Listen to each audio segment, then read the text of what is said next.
we're happy that we had the foresight to develop this as a virtual conference with today's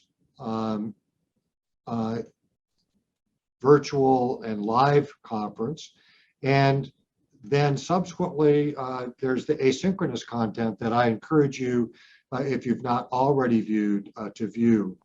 So I just want to thank the organizers of the conference that have been Dr. Dzinski, who is chair of the Department of Bioethics and Humanities here at the University of Washington, Dr. Alberto Ferreras, who's on our volunteer faculty, clinical faculty at the University of Washington, but of course, chair of the Department of General Surgery in Buenos Aires, Susan Marks, who's our vice chair for Administration and Finance in the Department of Surgery, Megan Schumann, and Savannah Tan. I particularly want to thank Megan and Savannah for all the work that they've done to make this conference come together.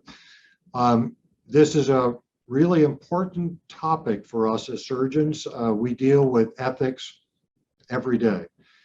And certainly for individuals like myself who don't have formal training in ethics like Dr. Ferreras and Dr. Angelos have, the understanding of that and a feeling like we want to elevate the dialogue about ethics for all of us, those of us that are practicing in surgery or relating to the care of surgical patients.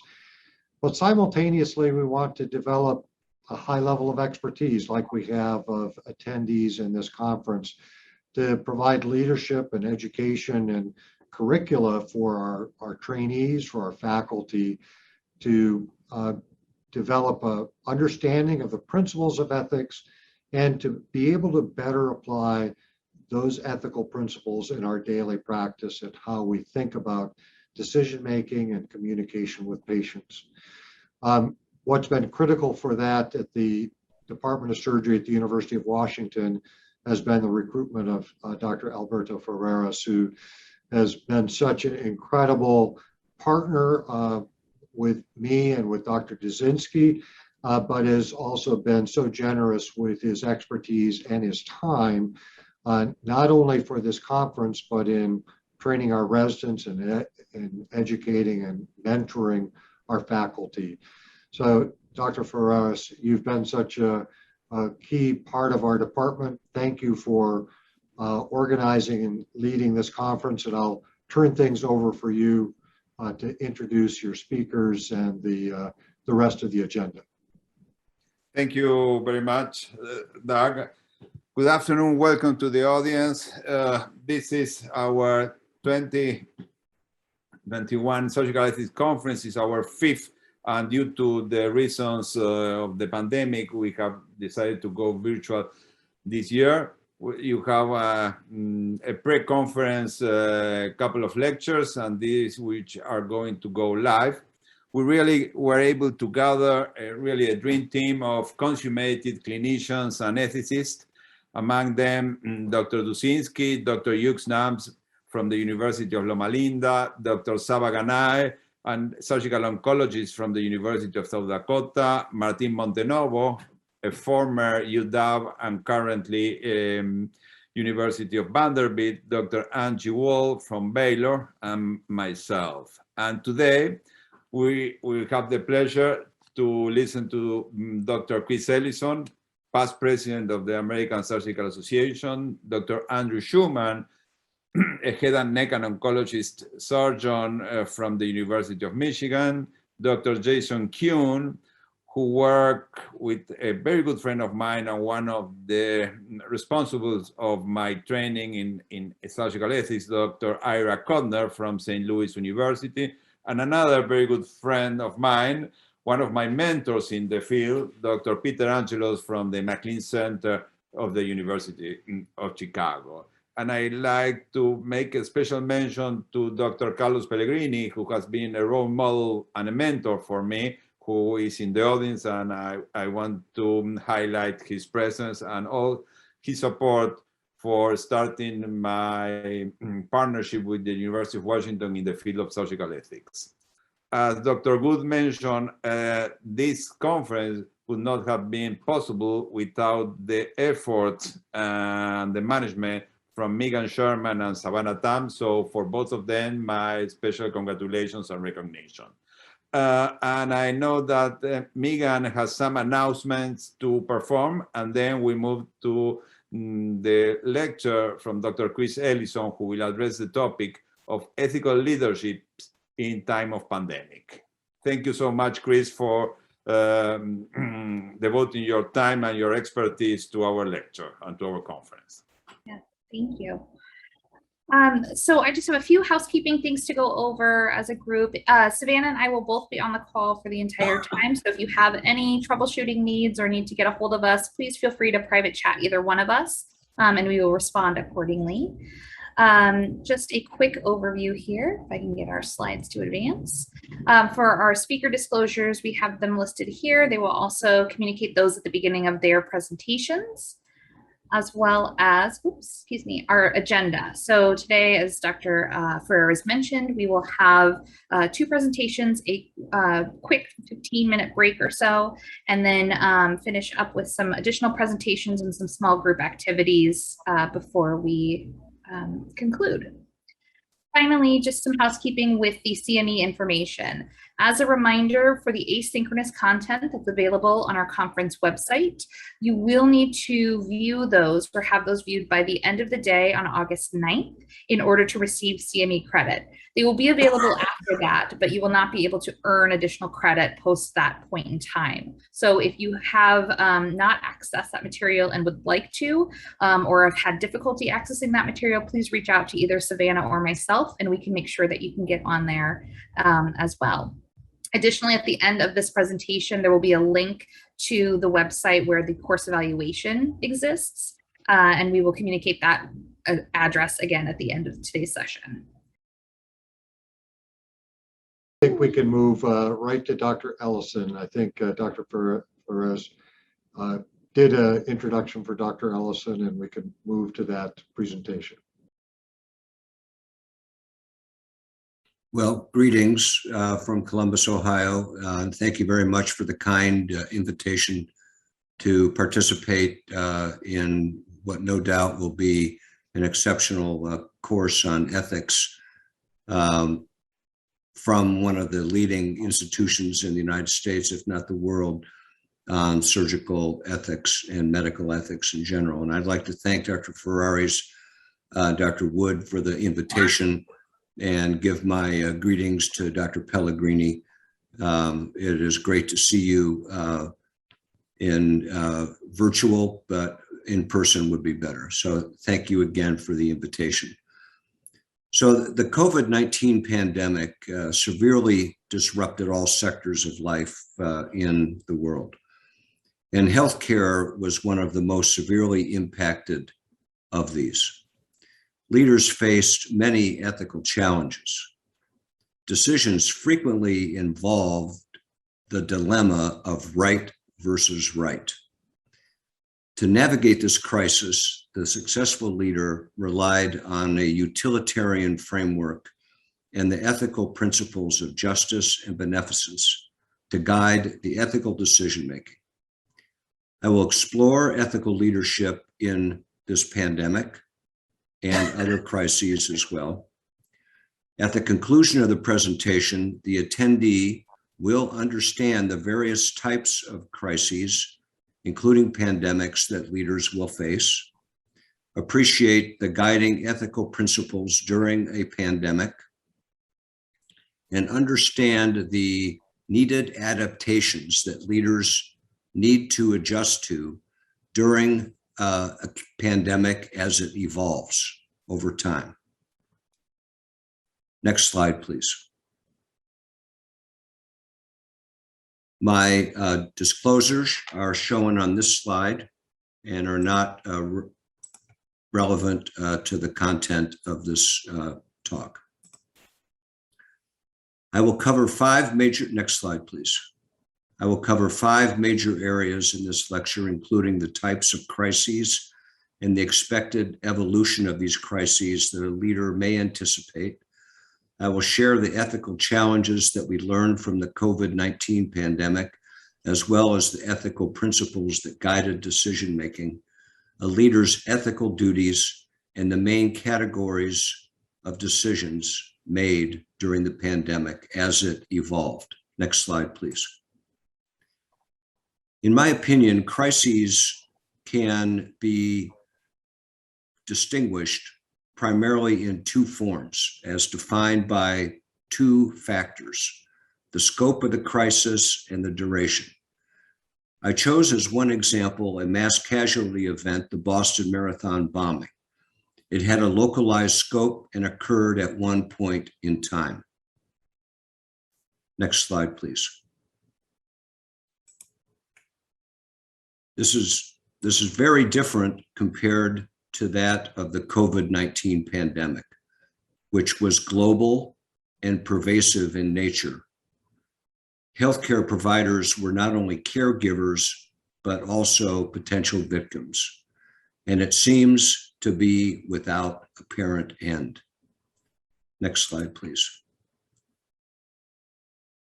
No matter what type of crisis you're dealing with, crises will evolve. In other words, when it begins and the middle part of the crisis and the end have different features that leaders should be aware of the evolution and be adaptable to the changing conditions. In my opinion, crises have in common three phases. There is a reaction to the initial onset. In the Boston Marathon bombing, this was first responders, emergency transport, law enforcement. In the COVID-19 pandemic, the first response was widespread lockdown aimed at protecting the population from a novel virus that we knew nothing about. In both examples, there was a period characterized by gaining control over the threat. In the bombing, victims were treated, suspects apprehended, and in the pandemic, there was a period when we knew how to test for the virus and improved in our treatment. In other words, we were gaining control. And then in both crises, there was a recovery phase dealing with long-term consequences, including moral distress, public safety, and now in this pandemic, the Delta variant. Next slide, please. In the pandemic, there were many ethical challenges facing a healthcare leader. And I listed the top four in my opinion. I'm sure there are others. One is the delivery of healthcare, which is the primary purpose of health institutions. Delivery of competent care, professional ethics, and personal issues. Next slide, please. How can a leader of a hospital organization provide access to care and services during a lockdown or when a hospital is overrun with COVID-19 patients? Delivery of care is extremely important. And many hospitals, as you know, I'm sure University of Washington did this, switched to telehealth and virtual communication. But there was a loss of physical presence, a loss of touch, which really compounded, I think, the difficulty in providing care for our patients. And then visitor restrictions, in addition, created an obstacle for recovery for some patients because of lack of emotional support. In addition, we frequently redeployed staff to areas where they hadn't worked for a long time, such as the ICU or other areas within the hospital. And how could we assure that these staff had adequate knowledge and skills to provide the high quality care that we were used to? What we found is that many hospitals incorporated just-in-time training and refresher courses for the staff in ventilator management, critical care, and other aspects. Next slide, please. In addition, the leaders needed to deal with professional ethics as it affected the staff, including faculty, and their families. The staff had a commitment to the patient, obviously, but also had a commitment to the self and to the family. And there was a risk of exposure constantly, ever present, to the virus. And the fear that they expressed when you met with them was that they were feared that they would take this home, that it would be a problem for them. And I think that a leader, to be effective during a crisis, particularly a pandemic of this nature, needed to be able to empathize with the dilemma of the staff. He or she could not answer all of their problems or their issues, but I think being empathetic and understanding that those issues is incredibly important. I think also, as was so exposed by this pandemic, the racial disparities in health outcomes. The most successful leaders were those who were able to emphasize the importance of this and try to reestablish excellent care for those that are of racial disparities or economic disparities. And then finally, a point on this is the value of collaboration with leaders of the ethics service was extremely helpful in the area of professional ethics. And finally, the effective leader realized that the staff faced many personal issues. What steps can an organizational leader take to help the staff deal with these issues? Separation from family, isolation and loneliness, lost wages, family responsibilities that may be met or unmet, concern for colleagues, loss of patience, and guilt. The leader would need to take steps to help manage these particular issues, in particular, establishing virtual wellness programs, support groups, as well as training unit leaders to recognize burnout and provide appropriate time off to staff in order to recharge. Next slide, please.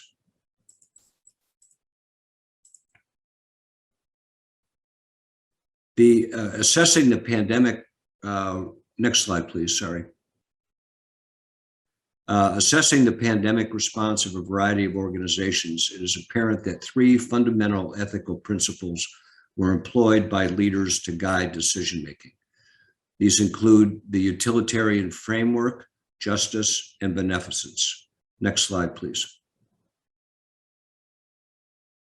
Balancing the good of an individual with the good of a group of patients or society at large is the essence of a utilitarian framework, where ethical decisions will produce the greatest good for the greatest number. This framework was seen to be very helpful in helping make decisions between right versus right. Next slide, please. Justice is a complex ethical principle with meanings that range from fair treatment of individuals to equitable allocation of healthcare dollars and resources. Specifically, justice involves the application of fairness to individuals in population groups or communities. This is evident in the response to the pandemic with standard policies of allocation. Care of patients with similar conditions were given regardless of age, race, social standing, or immigration status. Beneficence is the bioethical principle underlying the duty to act in the best interest of the patient or client. And this was evident in care during the pandemic that relied on and prioritized evidence-based treatment, curative intent, and palliation when necessary. Next slide, please. The primary ethical duties of a leader during a crisis or a pandemic are shown here. They include communication, planning, ensuring the safety of patients, staff, and employees, and guiding the organizational response based on national guidelines. Next slide, please.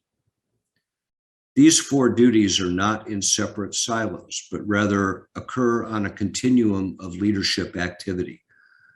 Of these, communication is clearly the most important, as this establishes and maintains trust and organizational stability under difficult circumstances.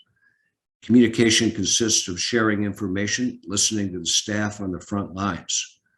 Communication should include plans for future direction, how the organization will protect patients and staff, and the guidelines leaders will use when adjusting care plans and reopening.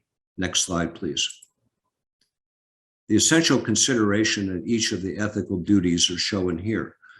In communication, the most effective leaders consistently began communication by being grateful, thanking the employees on the front line who were risking their lives every day to take care of patients with COVID-19.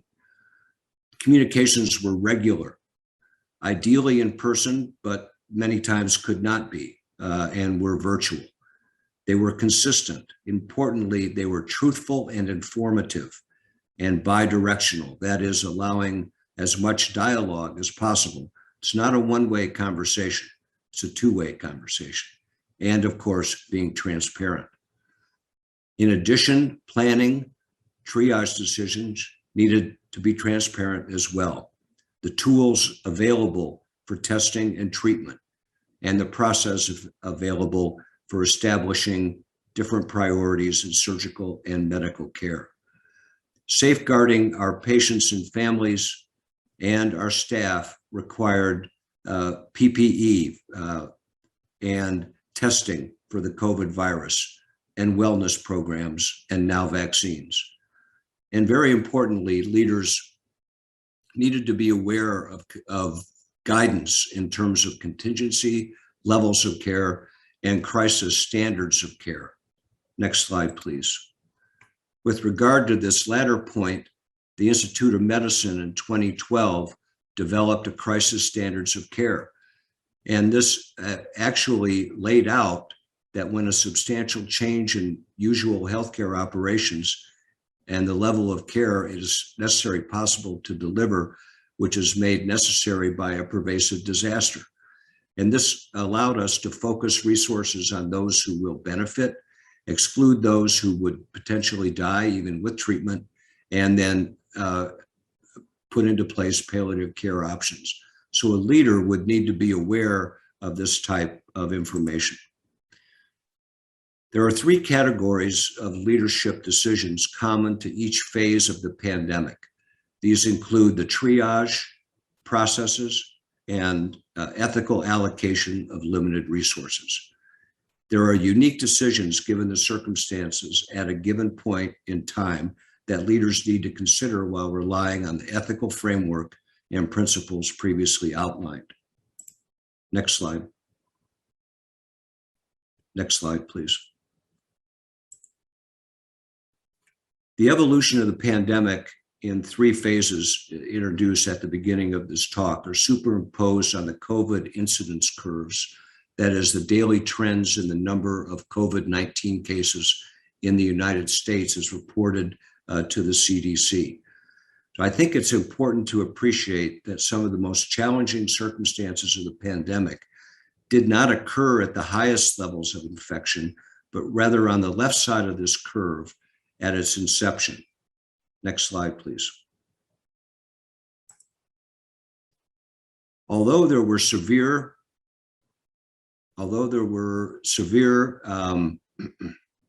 regional outbreaks, particularly in the Northeast at the beginning of the pandemic, many areas had relatively few cases. We needed to be in national and state lockdown mode because we did not know the risk or how to treat the virus. Postponement of non-urgent but essential operations was needed, and a joint recommendation developed by the American College of Surgeons, the American Nursing Association, the American Society of Anesthesiologists, and the American Hospital Association were frequently adopted across the United States. This resulted in postponement of 70 to 90% of non-urgent but necessary operations. ER visits were down, and these were affected even in low incident areas. And processes which safeguard and staff, and PPE, and ethical allocation of resources were also part of this initial reaction. Next slide, please. We knew little about the virus, and we were in lockdown mode. and had limited tests for COVID-19. You know, we were screening our staff with routine temperature taking upon entrance to the hospital. We had mandatory masks and social distancing and implementation of telemedicine or virtual meetings, educational conferences I've already alluded to. We made steps in public health actions that organizational leadership collaborated with. We had isolation and quarantine activities and restricted civil liberties. We had public cooperation. We realized the limits of government. We needed to protect the vulnerable, and we needed to provide as leaders informed communication. And in the best organizations, we did. Next slide, please. Shortages existed in ventilators in some areas as well as PPE, and there are many stories about this. In one area in Italy, an elderly priest declined mechanical ventilation to permit a younger person to be put on a ventilator and live. PPE was in short supply. People needed to reuse masks, gowns, gloves. Institutional leaders were obligated to provide these, but in some hospitals, they could not find it. There were national shortages. And in these hospitals, there was hoarding of supplies and a Hunger Games mentality. Resident program leaders personally purchased protective eyewear at some institutions when administration could not provide that for resident trainees. Effective leaders managed the allocation issues by creating allocation committees, doing the most good for the most people, and be fair and equitable and transparent in the process. Next slide, please. The allocation committees were an essential part of this response, so the leader was not alone. The leader created a team to work with, involving interprofessional, standard allocation protocol, applying principles of ethical decision-making and prioritization, as well as an appeal process to adjudicate any conflicts. Next slide, please. In addition, the ethics service, as I alluded to, was an essential component of a leadership's activities to ensure ethical decision-making and allocation of limited resources. The ethics service participated in clinical ethics consultation, resources and support for providers, development of crisis standards of care, implementation of those standards, resource allocation committees, and collaboration between the hospital and public health officials. Next slide, please. By October of 2020, although the number of cases were beginning to increase, we had made significant progress in the management of COVID. We knew how to protect our patients and our staff. We knew how to test for the virus, and we learned how to treat COVID. We learned that it was different than treating SARS, which was the initial model that we had used. We knew that we needed to use steroids, anticoagulation, try to avoid the ventilator whenever possible. We had access to monoclonal antibodies, which helped in some cases.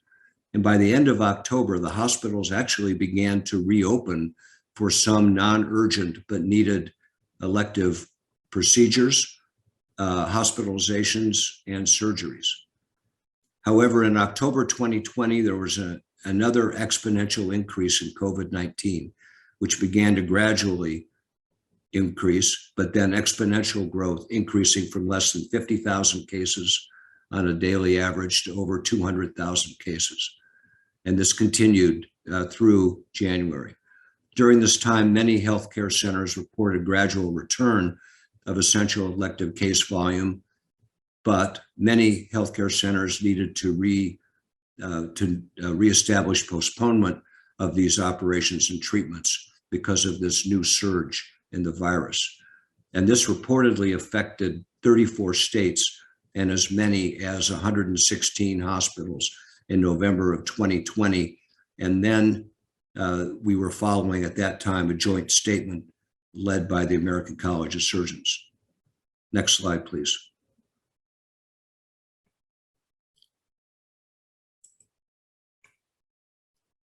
As the incidence of the virus began to decrease, the hospitals and clinics began to open and had in-person visits. Although masking was still required at most healthcare facilities and being reinstated because of the Delta variant, surgical volume returned really to the pre-pandemic levels, even when you had a high incidence in January and then in February. A major dilemma then in this recovery period facing leaders is whether to implement policies about mandatory vaccine. Think utilitarianism, justice, and beneficence. Is it better to make vaccines mandatory in order to protect our patients and staff, or to honor the rights of an individual? I don't know what's right. It's a dilemma. Next slide, please. Vaccines were first made available in the US on or about December 14, 2020. And as of July 4, 2021, 331 million doses of the vaccine were administered. 157 million people, or 48%, were fully vaccinated. I checked this number yesterday, and it's up to 49.9% fully vaccinated, with 58% receiving one dose so far. Hopefully, the fear of the Delta variant will be a great motivator and will drive increased vaccination rates that will protect our staff, faculty, and our patients. The implementation of a mandatory vaccine for a hospital is extremely difficult, and the group at Methodist Hospital in Houston laid out these important elements of implementing a mandatory vaccine policy. They include establishing an ethical hierarchy. Next slide, please. Sorry. They include establishing a ethical hierarchy, conducting a risk-benefit analysis, ensuring religious and medical exemptions consistent with local laws, providing an educational campaign, combating misinformation, allowing the leaders and having the leaders be first to be vaccinated, and then monitor the results. Next slide, please. As of early July 2021, these are the hospitals that had instituted mandatory vaccinations in the United States. As of today, 75 major US hospital systems are requiring vaccinations. Many of these will be implemented once the FDA standards are approved, and the new OSHA guidelines, which go into effect near the end of August after hospital comments, will help with this effort, as employees will have paid time off to be vaccinated and recover from any side effects. Legal challenges have been dismissed by higher courts. Next slide, please. So in summary, leaders will invariably face various types of crises, including pandemics. These crises evolve through a reactionary phase, getting control and recovery. The main ethical challenges are related to delivery of care, competency of redeployed staff, dealing with the dilemmas of professional ethics, employee or learner. Successful leaders made ethical decisions based on a utilitarian framework using the ethical principles of justice and beneficence. Ethical duties began with communication and continuum of planning, safeguarding patients and staff, and guiding using national benchmarks. Leadership decisions in the three phases of the crises include triage, implementation, and processes, and the ethical allocation of limited resources. We also found during this time that ethics service played an incredibly important role in providing leaders the support that they needed to perform and make ethical decisions that could help their organization. So I think coming through the pandemic has been difficult, but I think we learned a lot. And I think that we are better suited to handle future crises of this magnitude. Thank you very much for your consideration. Thank you, Dr. Ellison, for your excellent presentation. You have provided a thorough overview of all the challenges encountered by ethical leadership during this pandemic. And I would like to ask Dr. Good and Dr. Pellegrini if you'd like to make any comments to this wonderful lecture in first case. I'll let Dr. Pellegrini go first. If you can unmute, Dr. Pellegrini. I'll be happy to take that. I was just writing a little note to Chris when you called me doing this, saying this was a fantastic lecture.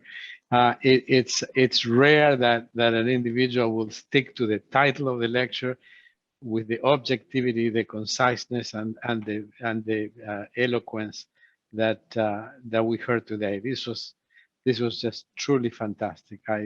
I appreciate it very much. Thank you, Carlos. Dr. Good. Well, I agree with everything that Dr. Pellegrini said. Dr. Ellison, that was so tight and appropriate for the time that we're in. I have a question though. Please. And it relates to this aspect of allocation of scarce resources and when are resources actually scarce, or when do we think that maybe they're going to be scarce? And let's just pick cancer care, something that you know a lot about, or cardiovascular care. And you know, it's clear that cancer care has been delayed during the pandemic, with expectations of a decrement in our what has been an improving cancer mortality in the United States. And actually, there was a paper just published about cardiac surgical care that the mortality, the O to E ratio mortality for cardiac surgery increased by 50% as cardiac surgery ramped back up post being paused for the pandemic. You know, help us, you know, now in retrospect, weigh those ethical challenges of the acute care for COVID patients versus the less acute, but also very important care for all of the other patients that have sometimes urgent medical needs. Well, Dr. Wood, I think that you brought out, I think, one of the most difficult ethical dilemmas that we faced during the COVID pandemic. And that alludes to the fact of making decisions about right versus right. We needed to care for the COVID patients. We didn't know if we'd have the resources. Our ICUs were full in some areas. We were uncertain about ventilator availability, which were necessary, at least in the beginning, for many of the patients. But then we have our other patients, our cancer patients, our cardiac patients. And, delaying surgery is, not an option or not a good option for those patients. And I think that that's one of the real dilemmas. And that's why I pointed to the fact that at the beginning of this pandemic, when there were less than 25,000 cases per day, or even less than that we basically shut down many hospitals that might not have necessarily needed to be shut down, because we didn't know about our ability to handle the ventilator management and have the equipment necessary to take care of the COVID-19 patients. We did not know that, the number of cases we would see. We didn't realize that there would be a drop off after that initial surge and then another little blip later on. And we weren't even near the big blip in January, which was 10 times the size. So I think that, one of the things that I think that in the future we need to be aware of is making sure that we're making decisions based on facts that are readily available. And I think that, I'm not going to disagree with the lockdown and the shutdowns, because we didn't know what we were dealing with. And certainly in New England, they were totally overwhelmed with COVID cases, but not in Columbus, Ohio. And our hospital was empty, and our operating rooms were closed. And the same, and I'm sure that was the same in many other cities. Eventually, we saw the COVID cases, but it wasn't until about 3 or 4 months later. And so I think that trying to balance that out is a real conundrum. And I think this is really where the true leaders, even above healthcare leadership, need to think, because every decision you make will have an impact down the road. And that O to E ratio in your cardiac cases, there are cancer patients that may have had a poor outcome. I haven't seen the data on that yet. But one thing, I just want to make one more comment. And one thing we did learn is that if you operate on a patient and they're COVID positive, they have a much higher incidence of mortality and complications. And so that was right then and there, that was a great reason to stop everything until we could diagnose this, because we didn't know. We didn't have the testing wasn't accurate. And now we know that you'd have to test every patient. I'm sure this is true at University of Washington. Every patient that has an operation, even today, is tested for COVID to make sure that they do not have it, because if they do, their case will be postponed. Anyway, I probably went on too long about that, but I think you hit the dicey problem in this whole pandemic, is just what you brought out. Thank you so much for your inspiring lecture, and I would like to move to the next speaker. Thank you. I'd like to thank Dr. Pellegrini for his kind comments. Greatly appreciated. And I'm going to stay on for a little while. So thank you very much. Thank you, Chris. Our next speaker is Professor Andrew Schuman from the University of Michigan, Ann Arbor. It's a big pleasure to have Andrew in our list of speakers. Megan, can you allow Dr. Schuman, and the topic Dr. Schuman will address is surgeons' professional obligations in pandemic response. And I would like, if you allow me, Andy, I would like just to make a very brief introduction and make the following comment. Many years ago, during the Middle Ages, there was a German lawyer, Dr. Asaverius Frisch, who wrote a very small piece of his authorship titled The Sins of the Physician. And among these 20 sins in which he depicted also professional liability implications, he mentioned running from the city in times of pandemic. So it's a pleasure to have you, Andy, with us. He's a consummated clinician and anesthetist from the Michigan Center for Bioethics and Social Sciences. So welcome to our meeting. Thank you so much, Professor Perez. It's truly my honor and pleasure. And thank you to Dr. Wood and the other organizers. Can you guys hear me okay? Perfect. Okay, wonderful. So I really want to thank you for inviting me and to giving me the opportunity to give this talk. I think it'll actually dovetail quite nicely with what we've just heard from Dr. Ellison. So the organizational and the leadership perspective is so very important, but what I'll be focusing on is the individual perspective and obligation of surgeons in the time of pandemic. I've given a version of this talk that has necessarily evolved over the course of the last year and a half based upon what has happened, what we know, and also what we've experienced. I also think one of the most important things in pandemic response, as again was so nicely articulated by Dr. Ellison, is the need to evolve. We learn more and we are humbled with every patient who dies, every patient who recovers, and every lesson that we've learned in terms of how to deal with this plague that has faced us.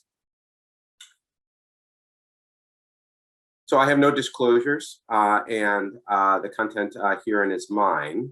I'm going to start with 4 cases that will be very brief. We'll keep them in our minds and we'll come back to them over the course of the next 20 or 30 minutes. The first involves Dr. Smith. Dr. Smith is a surgical oncologist and she has a very busy practice of general surgical oncology. And in April 2020 is working in a hospital at the forefront of the initial epidemic. So let's assume she is in the New York region, which is being really destroyed with COVID early on. The leadership of her hospital recognizes that cancer cannot wait, but rather than her normal 6 days of block time a month, she has 2, and is basically told over the next month, pick whatever you want to do. You have 2 full days to operate. And as of right now, she has 15 patients awaiting major surgery on her schedule. So let's think about how Dr. Smith may approach that triage over the course of the next little bit. Our next vignette involves Dr. Jones. Dr. Jones is a practicing trauma surgeon, and he is asked to cover and attend in the COVID ICU in his hospital in May 2020, right when things are ramping up in his region. His personal history is that of having a bone marrow transplant for a hematopoietic cancer, and he is on suppressive steroids for fairly severe graft versus host. He's fully functional and able to do everything he needs to do, but is very high risk by any metric. And again, this is in May 2020, when we really didn't know how to define that risk, and PPE was available, but how best to protect ourselves was unclear. And to complicate things further, his elderly mother is taking care of his small children at home because they can no longer go to school. But Dr. Jones is considering the relative risk to himself, to his family, to his patients, as well as, of course, his obligation to provide care. We'll move on to another vignette for Dr. Schuman. Let's move to August 2021. And this probably has affected everybody who's listening to this in one way, shape, or form. I was asked just last week to give a national presentation in person next month, which sounded like a great idea before Delta. And now I'm struggling to decide whether that's the right thing to do, both given my own children who are not vaccinated due to their young age at home, as well as the fact that we're learning that Delta can be inadvertently transmitted even by somebody like myself who's been vaccinated for many months now. And finally, we'll move to Dr. Greene. Dr. Greene is a busy vascular surgeon, and this will be very recent. This happened this morning. She woke up with a very mild cold, mild nasal congestion, mild scratchy throat. She was vaccinated last January, and her dilemma is, do I cancel a full OR day of major vascular cases for symptoms that are not even a little bit incapacitating, but in the back of her mind, she wonders what the right thing to do is in terms of protecting her patients as well as others in the hospital. So we're going to face some issues of professional obligation from different angles over the course of the next 20 or 30 minutes, and hopefully leave enough time for some discussion and comments related to these cases. So I don't need to do this very in depth because, again, Dr. Ellison and Dr. Ferris and others have already talked about this, but needless to say, COVID has changed everything. It has led us to question who we are as professionals, who we are as family members, what we do, what we're willing to accept, and what we're willing to risk. And all of those are necessarily changing on a near daily basis as the pandemic evolves, as we evolve, as we learn more, and as we're humbled. So what I'd like to do is talk about the ethics of professional obligation from a number of different angles, based on where we were and where we are and where we're going. The salient ethical issues here involve public health stewardship and safety, concepts of distributive justice, and non-abandonment. These are not ordinal, but I'll talk a little bit about how they play out in practice. So public health stewardship is something that many of us are very familiar with, but as individual surgeons, not something that we focused upon in our own professional careers when it comes to taking care of our patients. Surgeons, generally speaking, will do everything in their power to take care of the patient sitting in front of them. That singular clinician-patient relationship is the sine qua non of this surgical experience, and one of the reasons why we pride ourselves on doing everything we possibly can at any given moment for the patient in front of us. That may involve personal self-sacrifice, whether that's staying late and missing your child's baseball game, or putting yourself in harm's way in the operating room or in any other number of settings.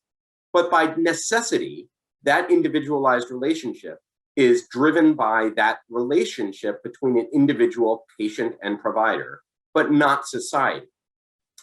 Contrast that with public health stewardship and ethics, where the good of the greater good of numbers of people, not individuals, but populations, will supersede the importance of individualized relationships. What that means is that Dr. Smith cannot do everything she possibly can for the 15 patients who need major surgery this month if she can only operate for 2 days.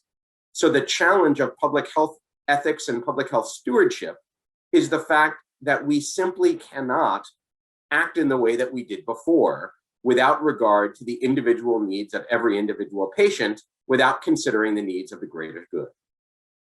Early on, this involved issues of flattening the curve. Over time, that evolved into issues of OR capacity and utilization, vaccination, and many other nuances over time.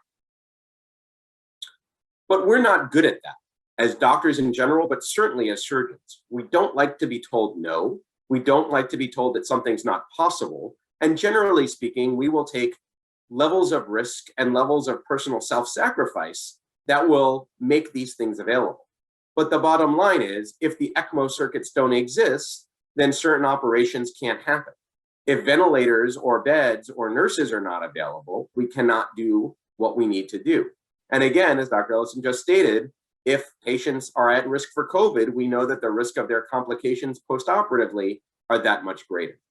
So expedited typical care has not been possible in many systems for a great deal of time. Now, I think many of us are approaching or have reached a level of near new normalcy, I'll call it, where we are able to practice nearly unencumbered surgical care. But again, with the nuance that things are changing quickly, PPE potentially remains finite, and there are other number of metrics which are impacting our ability to provide the best care to patients. Again, we've heard about the 4 principles and how they play out. My argument may be a little less popular, which is that these principles don't necessarily apply very neatly to a pandemic. And the major reason for why is because they're in direct opposition. Let's take the issue of I'll call it the unfair, as well as the systemic racism component of why there have been disparities in care for populations of difference for the past year. We simply cannot act in a way that maximizes benefit, but remains necessarily just. And what I mean by that, for example, let's use some examples. There are certain populations that will have higher rates of renal failure. That in and of itself will impact their ability to receive certain antiviral medications, going back at least to when we were using the monoclonal antibodies for COVID. So the simple policy that creatinine cutoff was an appropriate and objective and fair metric to make decisions about monoclonal antibodies for COVID by itself was engendering a disparity. Now, I'm not saying that's right or wrong, but I'm saying that those are in mutual opposition. The other component that we can talk about is simply one of utilitarian calculations. And defining the greatest good is very difficult, especially when we do not have the data to inform who's necessarily going to do better. Is physiologic or chronologic age in and of itself a good metric? How do we think about biomarkers? How do we think about SOFA scores and so on? In the level of bias that is imputed, even if it's not intended, will potentiate and potentially worsen underlying inequities. So boiling this down, it comes to individual patient interest versus the welfare of everyone else. And how the individual surgeon can moderate and deal with these is quite complicated. So with that said, I'm going to go to a quote that came out quite early in the pandemic. This was written by a medical oncologist, I believe from Utah, and talked about the concept of a Purex Victory. And for those who need to brush up on your classics, Purex was an ancient general who was willing to sacrifice many, many members of his own army in order to win a battle. But as a result of that, his army was so badly depleted, they were unable to win the war. So the general concept here is winning the battle but losing the war does not necessarily make for a very good strategy. The argument here was that delaying cancer care for individual patients, either due to their risk or due to resource issues, was potentially leading to a Pyrrhic victory, where we may staunch the pandemic and its rise and the death of patients directly due to COVID for the next month or two, but delaying or de-intensifying cancer care was not going to end well. This really resonated with me at a time when I was struggling to figure out how best to take care of my patients with cancer at the height of the pandemic and its initial surge, at least here in Michigan. So let's go back to Dr. Smith, who has 15 patients who need major surgery, and she has enough time to accommodate maybe 4 or 5 of them at most. I'll use an anecdote to describe why I think this is not necessarily Dr. Smith's decision to make. So let's think about Dr. Smith. Dr. Smith is a caring and kind provider. Let's say that she says, in my opinion, we need to maximize patients based upon histology. Certain diagnoses, certain histologies are going to go to the top of the list, and she's consistent in doing so. Let's think about Dr. Jones, though, her partner in her same practice, who also has 15 patients, but he says we're going to go first come, first serve, because there's really no other way to do it. We're just going to do this based on who showed up first. The bottom line here is that in the same practice, we can potentiate disparities and make unfair practices simply because people who are well-meaning and well-intentioned are doing things in a diametrically different way. So I would argue that consistency in and of itself is one of the most important ethical calculations when making these types of decisions, which also does not necessarily correlate well with how individual surgeons make decisions, especially for our own patients. So this uncomfortable ground in which we need to play by a public health rubric may impact how we make decisions for patients. Now, this was certainly true back last spring. I would argue it's still true in different and nuanced ways now. But within our sphere of influence, whether that's a practice, an institution, a field of care, or whatever it may be, we need to be able to come to some consensus. And given that resource utilization will impact these decisions, we need to change them potentially on a weekly basis, depending upon OR utilization, the state of the curve, and so on. Now, that's not to say that we shouldn't be doctors who take care of and look after our individual patients, but it is to say that we can't do so in the vacuum of ignoring everyone else who needs care. Another component of this that I think is worth talking about is how to do this well. Again, I'm a head and neck surgeon, so this was a study that I was a part of that was led out of the University of Toronto. That was a really wonderful way to come up with objective ranking tools to prioritize cancer care in head and neck oncology to decide who gets surgery and who doesn't. And this was put out last summer.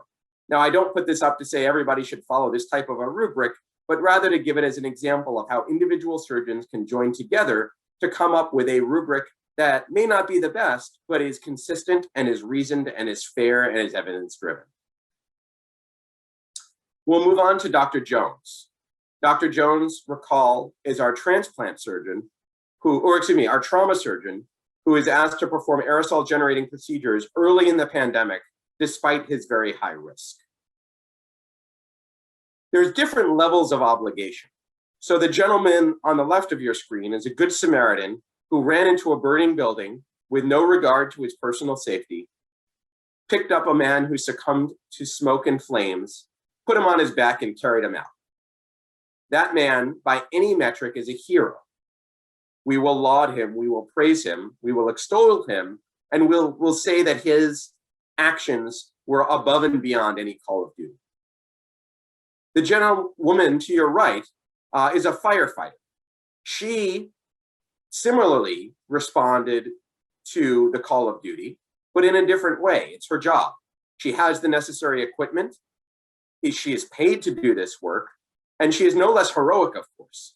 But the level of obligation is substantially different for a professional firefighter than it is for a good Samaritan.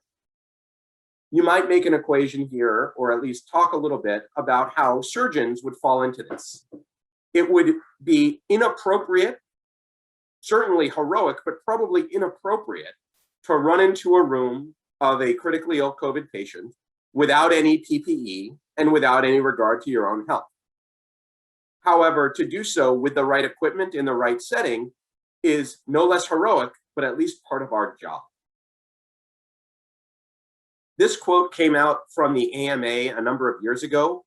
It was particularly prescient, in my opinion, given where we are in the state of the pandemic now and where it came out, when it came out, which was, again, a number of years ago. I'll read it to you.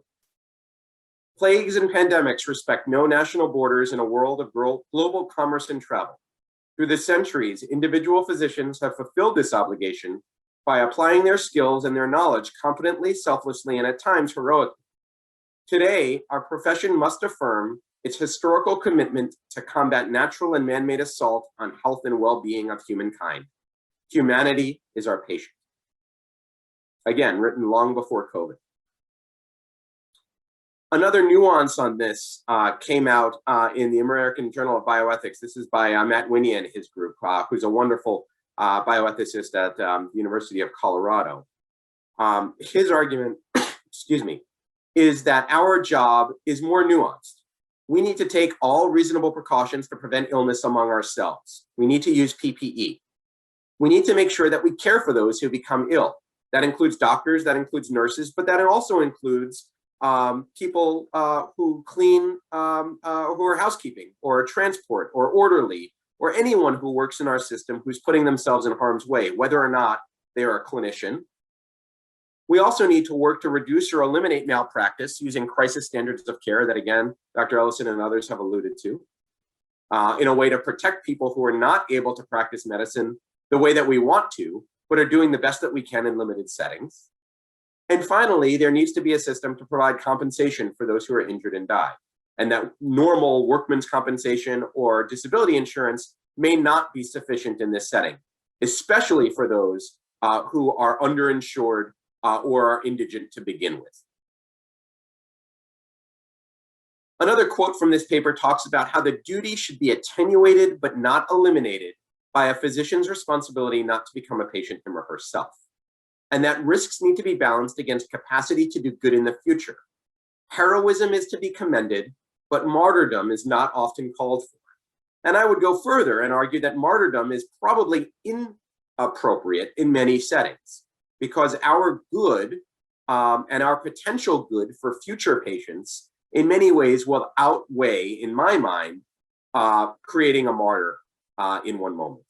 Now, obviously, that is a more philosophical debate that we can have during the Q&A, but generally speaking, we have an obligation to sustain and protect our own well-being, number one, for the good of future patients, but also as a leader and as a role model, to show that our own self-interest and self-worth is to be protected in the eyes of our colleagues, peers, trainees, and others. Another way to frame this is based upon what acts are permissible versus not permissible. Something that's obligatory has to be done. Something that's neutral may not necessarily be right or wrong. And then there's the supererogatory action. So that's our man who ran into the building, burning building. And I would argue that many surgeons assume or feel compelled to act in supererogatory ways in many settings. I would argue that is to be lauded, but is not necessarily to be expected. And in some settings may need to be checked a bit by the other variables and obligations that we have. Another variable to consider here, and I would love to hear from Dr. Ellison and others on this, is how administration and leadership will articulate these obligations to their doctors and other providers in terms of what is expected, what is necessary, and what should be done by individuals with regard to self-sacrifice and self-care. So I'll go back to the other case. Again, this could be any one of us who is contemplating going to an in-person meeting this fall. This sounded like a great idea to me a month ago before Delta started to rise, but now I'm having second thoughts. And what is my obligation, both as an academic, as a practicing surgeon, and as a father, in terms of flattening this curve and preventing Delta from being spread? Again, we'll go back to Dr. Greene and talk a bit about her concern with the fact that she woke up with a stuffy nose, something that many of us would have laughed about 2 years ago and would have completely ignored and would have proceeded with our day without any question. But now, with Delta rising and knowing that perhaps even those who are vaccinated can be unwitting carriers and spread the disease, do we have a different obligation? Also recognizing, of course, that there is a docket of patients who are literally waiting for her to come to the hospital. So again, we can frame this around Delta. This I thought was a nice slide that the CDC just posted this past week, talking about how Delta is different and how this pandemic has changed, and the ethics will necessarily have to change as well. The bottom line here is that COVID is testing the fabric of what we do on a daily basis. The moral and professional fortitude that we need in order to face this is very different than what it was a year and a half ago. And frankly, is very different than it was a month or 6 months ago. And the deliberate and careful balance to maximize benefit, minimize exposures, protect ourselves and our loved ones, and look after our patients makes this even more nuanced and complicated. I do believe I've left a fair amount of time for questions and discussion. I want to thank the organizers of this meeting and my dear friend Alberto for everything that he's done to help me. And I look forward to the discussion. Thank you again for your time. Thank you, Andrew. Excellent presentation coming from you. The discussion is open. Doug, if you want to start the comments, I don't know if Chris is there because he needs to run. No, he's there. I would more than welcome you with the initial comments. Well, I'll just say, that's a terrific presentation, Dr. Schuman. I would expect nothing less, and you delivered. I love your case-based presentation because every single one of those we've absolutely seen. I've dealt with every one of those. And I appreciate you putting it in that format to kind of bring it home for us and to then use it to highlight the principles behind decision-making of each of them, all very challenging decisions. Thank you. Chris? Yeah, Dr. Schuman, Dr. Ferris, I really enjoyed your talk, and and wanted to comment on leadership's role in setting expectations that you alluded to. So I think as a leader, we are obligated to safeguard our staff, faculty, as well as our patients. And we need to respect the individual physician and surgeon decision about when to be involved and when not to be involved. And I think, as an organization, I think that it's part of a culture of a high-performing ethical organization that has already concluded that that is the position that they will take. And I'm sure at University of Michigan, you've seen, administration chairs, leaders back their surgical faculty, medical faculty, nurses, when they feel at risk, they allow them to withdraw from a situation or whatever. And I think that's the position. Now, notwithstanding, sometimes you get, pulled into a really complex situation where you can't necessarily leave that situation. I think in that setting, we need to provide as much protection as we can. And that's where we did not do well in the initial part of the pandemic with PPE, which was not available in some institutions. So, I would say that the stance should be, from my perspective, to respect the individual's wishes in these situations. Thank you for a great lecture. Thank you, I Chris. truly appreciate you. Oh, go ahead, Dr. Ferris. No, just thank you. I move for your reply, please, Andy.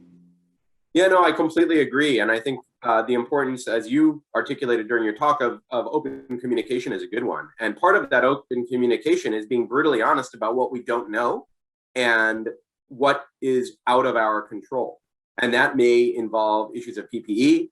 It may include issues of how we articulate the goals of the institution, which may be a little different than the goals of the individual with regard to the pandemic response.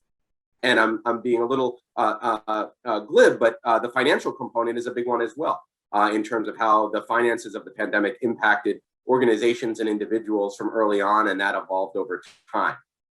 And of course, that gets contentious very quickly. But being transparent about that, I think, is so very important, especially when the individuals who are putting their lives on the line in the ICUs are potentially being impacted by those decisions. So I completely agree with your point, and I think recognizing the leadership role, but also the individual self-sacrifice role is a good one. So thank you. Thank you. Any questions from the audience, please raise your hand as I mentioned in the chat, and we are more than willing to unmute you, please. Jason, please go ahead. Thank you, Andy. Can you hear me? For that fantastic talk, and you really informed my my thinking about this topic. The thing that I really latched on was where you said, let's take all reasonable precautions to prevent illness among workers. I think I would like to be a little bit more proactive than a reasonable precaution. And let's upgrade that. What's the next level? I don't know what you call that. It's proactiveness. And you can link that to the supererogatory behavior of surgeons. I can gung-ho it and operate on all kinds of COVID people, the circulating nurse, the scrub tech, the patient transporters, et cetera, well, they have no choice. I call it, they have to do it. And that's pretty much what I'm thinking. Thank you. Yeah, I think you raise a good point, and there's another one in the chat about the role of the attending surgeon versus the role of other members of the team. And this really struck me as well, that it's easy potentially for me to say, sure, I'll take this risk, but I'm potentially assuming that risk on behalf of dozens of other people, whether that's inpatient care providers, perioperative care providers, trainees, and others. And I do think that needs to be an open conversation. And again, that is an issue of leadership. That's an indication of communication about why that decision is being made. What is the urgency? How are we best mitigating that risk? And is everybody who's a part of that decision on board? Earlier in the pandemic, I see Dr. Angelo San, and during a talk he gave during the ASBH consortium, he really talked about the fact that trainees were often at the front lines and that attendings perhaps were less so, and how important it was for us to either be there alongside them if and when we could, but certainly to clearly articulate our respect for what they're doing, to support their needs, whether that's PPE or any other aspect of their mental or physical health, and to recognize the critical role that they play in the infrastructure. So again, I don't want to co-opt his words, and I'd appreciate him saying more, but that really resonated with me in relation to your comments, Casey. Thank you, Andy. I have a question from the audience from Dr. Efrat Lakes. She thanks you for all the discussion, and she mentions the following. You have discussed attending physicians and their obligations. What about our trainees? Yeah, so I think I covered a little bit of that in my last answer, but the bottom line is that trainees are invaluable linchpins in academic surgery. And we simply cannot do what we do without them. Recognizing their value and hearing their voices is critically important. Another component of this that played out from my role as an ethics leader was early in the pandemic, or not early, early in the vaccine. So December, January, when we first received vaccine, how we were going to prioritize that for healthcare workers. And one of the very hard conversations we had with that regard was the fact that older healthcare workers, i.e. attendings, perhaps would fall into the higher risk group and be prioritized, whereas young, healthy individuals, such as our residents, were going to be way lower on that prioritization list, even though they were the ones who were necessarily at the front line.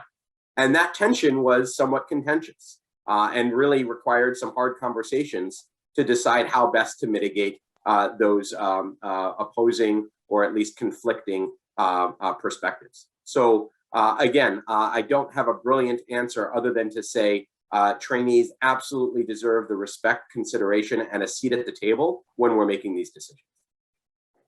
Excellent. Any further? Yeah, Great. Alberto, Chris, yeah, could I make a comment on this last point? I think it's very important. I think we let our trainees down in a lot of institutions because we did not provide them the necessary protection that they needed. And I think the vaccine story has, been played over and over again in other institutions as well. I do think that they're essential, and I think that they should be viewed both as a learner as well as an employee, because they are hospital employees. So they have certain obligations to the organization.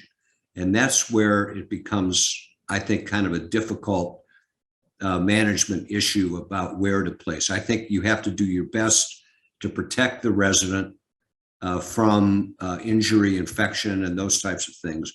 But on the same hand, they have an obligation as an employee to the institution, as opposed to a medical student who is totally a volunteer in the hospital. They're paying their way through medical school. In April of 2020 or March, AAMC basically shut down all the medical schools. The medical students were sent home. Then what did they do? They volunteered in the community and went out to try to help people in the community and work with them, because we didn't have a role for them, but they wanted to continue to work. But that was their choice. But I think as a hospital, a teaching hospital, our view of medical students is very different than residents, because a medical student is truly a volunteer, as opposed to a resident who's an employed physician in training of the institution. Protect both, but they're a little bit different. There's a little nuance in understanding the difference. Thank you. Thank you, Chris. I have a question from Dr. Karen Ford. If you want to speak, please unmute yourself and forward the question to Dr. Schumann, please. Hi, I'm Shaylin Ford. I had a question specifically about your runny nose case, because so many of us deal with this every day. You wake up, you have a runny nose, and what do? And when we call off, obviously the patients we don't see are affected, but are the other members of the care team affected financially negatively? That's something I just don't understand about the pay structures. You talked about that for the risk of the non-treatment team, the circulators and the front desk people and everything. I would assume they would still be there, but your actual OR team, would they be negatively affected in any way by you calling off from a runny nose? I think it depends on the institution and the setup where you're working. In certain, I would argue that most of the time, those individuals would be salaried and/or shift workers, and the institution would shuffle things around a bit. So at an institution as large and complex as mine, that OR would get filled inevitably with some other cases, and things would shuffle around a bit. The larger issue is one of who makes that decision, right? Is that an individual decision by that surgeon? Should that be made by employee health or other members of the team? And what is the threshold to make that phone call? Right? How many tissues do you have to use before you say, okay, this is real enough that I need to be concerned? And again, it sounds somewhat silly, but I think we've all, at some point in the last year, woken up and felt just a tiny bit off and wondered at what point we need to make that type of a decision. And again, at least for me, somebody who went through surgical training and didn't miss a day over the course of all of it, probably because I was too scared to miss a day, even if I didn't feel so good. It's very different now in terms of how we think about that risk. And I would argue that individual does need to report something, ideally get a rapid test and potentially get a result quick enough to be able to be back in the OR within a few hours. Or if not, see if there's an attending partner who might be able to cover at least one or more of those cases. And worst case, postpone things and come back on another day. But again, in terms of the obligation, my goal was to flip things around a little bit and talk here in terms of when is the right thing to do actually to do less or to err on the side of caution. Well, thank you so much, Andy, for your participation in the questions and answers section. It's time to go to a brief break. I have the pleasure to introduce Professor Jason Kuhn from the University of St. Louis in St. Louis, Missouri. He's a consummated surgeon, anesthetist. We met many times, and it's a pleasure to have you, Jason, here in our lecture. And he will tackle a very important issue, which is Black Lives Matter, the ethics of knowing surgical outcomes by race. Welcome, Jason. Okay, thank you so much, Dr. Ferris, University of Washington, for the opportunity to share some ideas about a very most important ethical issue, disparities in outcome between Black and white patients undergoing surgery in the 21st century. I have no financial disclosures. I have a big disclosure pre-talk that I'm going to challenge the status quo. I love some pushback. I love some disagreement. If you disagree with what I'm saying, tell me. Let's see. There we go. Surgical disparities in outcome by race are well documented. You may know this. The advent of large collaborative national databases has allowed researchers to gain valuable insight into national trends. Some researchers have focused on and revealed an important trend in surgical outcome by race, a practice that started in the mid-2000s. In 2006, for example, Berkemeyer et al. Did a direct comparison between Black and white patients undergoing surgery using national Medicare data and found a remarkably statistically significant difference in postoperative mortality. The same group found similarly marked differences in postoperative mortality by race using the SEER database, and found that hospital factors, more than individual patient factors or even socioeconomic status, played a role in these differences. In other studies of patients with non-metastatic breast cancer, rectal cancer, non-small cell lung cancer, South Carolina, it was found that African-American race is an independent predictor of underuse of surgery. A study of patients reported in the National Center for Health Statistics revealed that Black people with colon cancer, breast cancer, and lung cancer are more likely than white people to present with advanced disease. Using the NSQIP database, researchers found that Black, Hispanic, American Indian, and Alaskan Native surgical patients were more likely to have comorbidities, more likely to undergo more complex resections, and more likely to have longer postoperative hospital stays. In another study that reviewed the National Trauma Data Bank, it was found that those who presented to hospitals that treated a high percentage of minority patients had higher mortality rates. It has also been shown that African-American patients with end-stage renal disease are 35 to 76% less likely to undergo kidney transplantation than their Caucasian counterparts. In race and surgical outcomes, it's not all Black and white.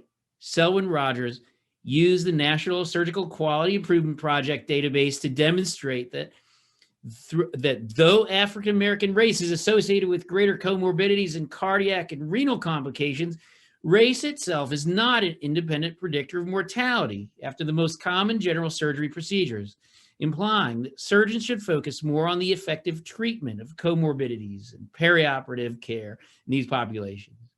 So surgery has a well-established outcomes research culture and practice, which is remarkable for its ability to use quantitative big data approaches to find statistically significant, scientifically valid results. The work reviewed above that elucidates disparities in surgical outcome by race is a product of this practice. Work like this, of course, is critically important and opens a window into a remarkably dire problem. The surgical culture's strict constraints, though, on what are considered scientifically valid and what way of knowing is considered legitimate, however, severely limits what can be formally known. The problem of surgical disparities in outcome by race is one such unsolved problem that will be challenging to solve without, I will argue, an expansion in methodology. So this is amazing work, but I would say this sort of work is thin. The reason for disparities in outcome by race are not clearly elucidated in work like this, since it does not allow for discursive dialogue, social critique, commentary.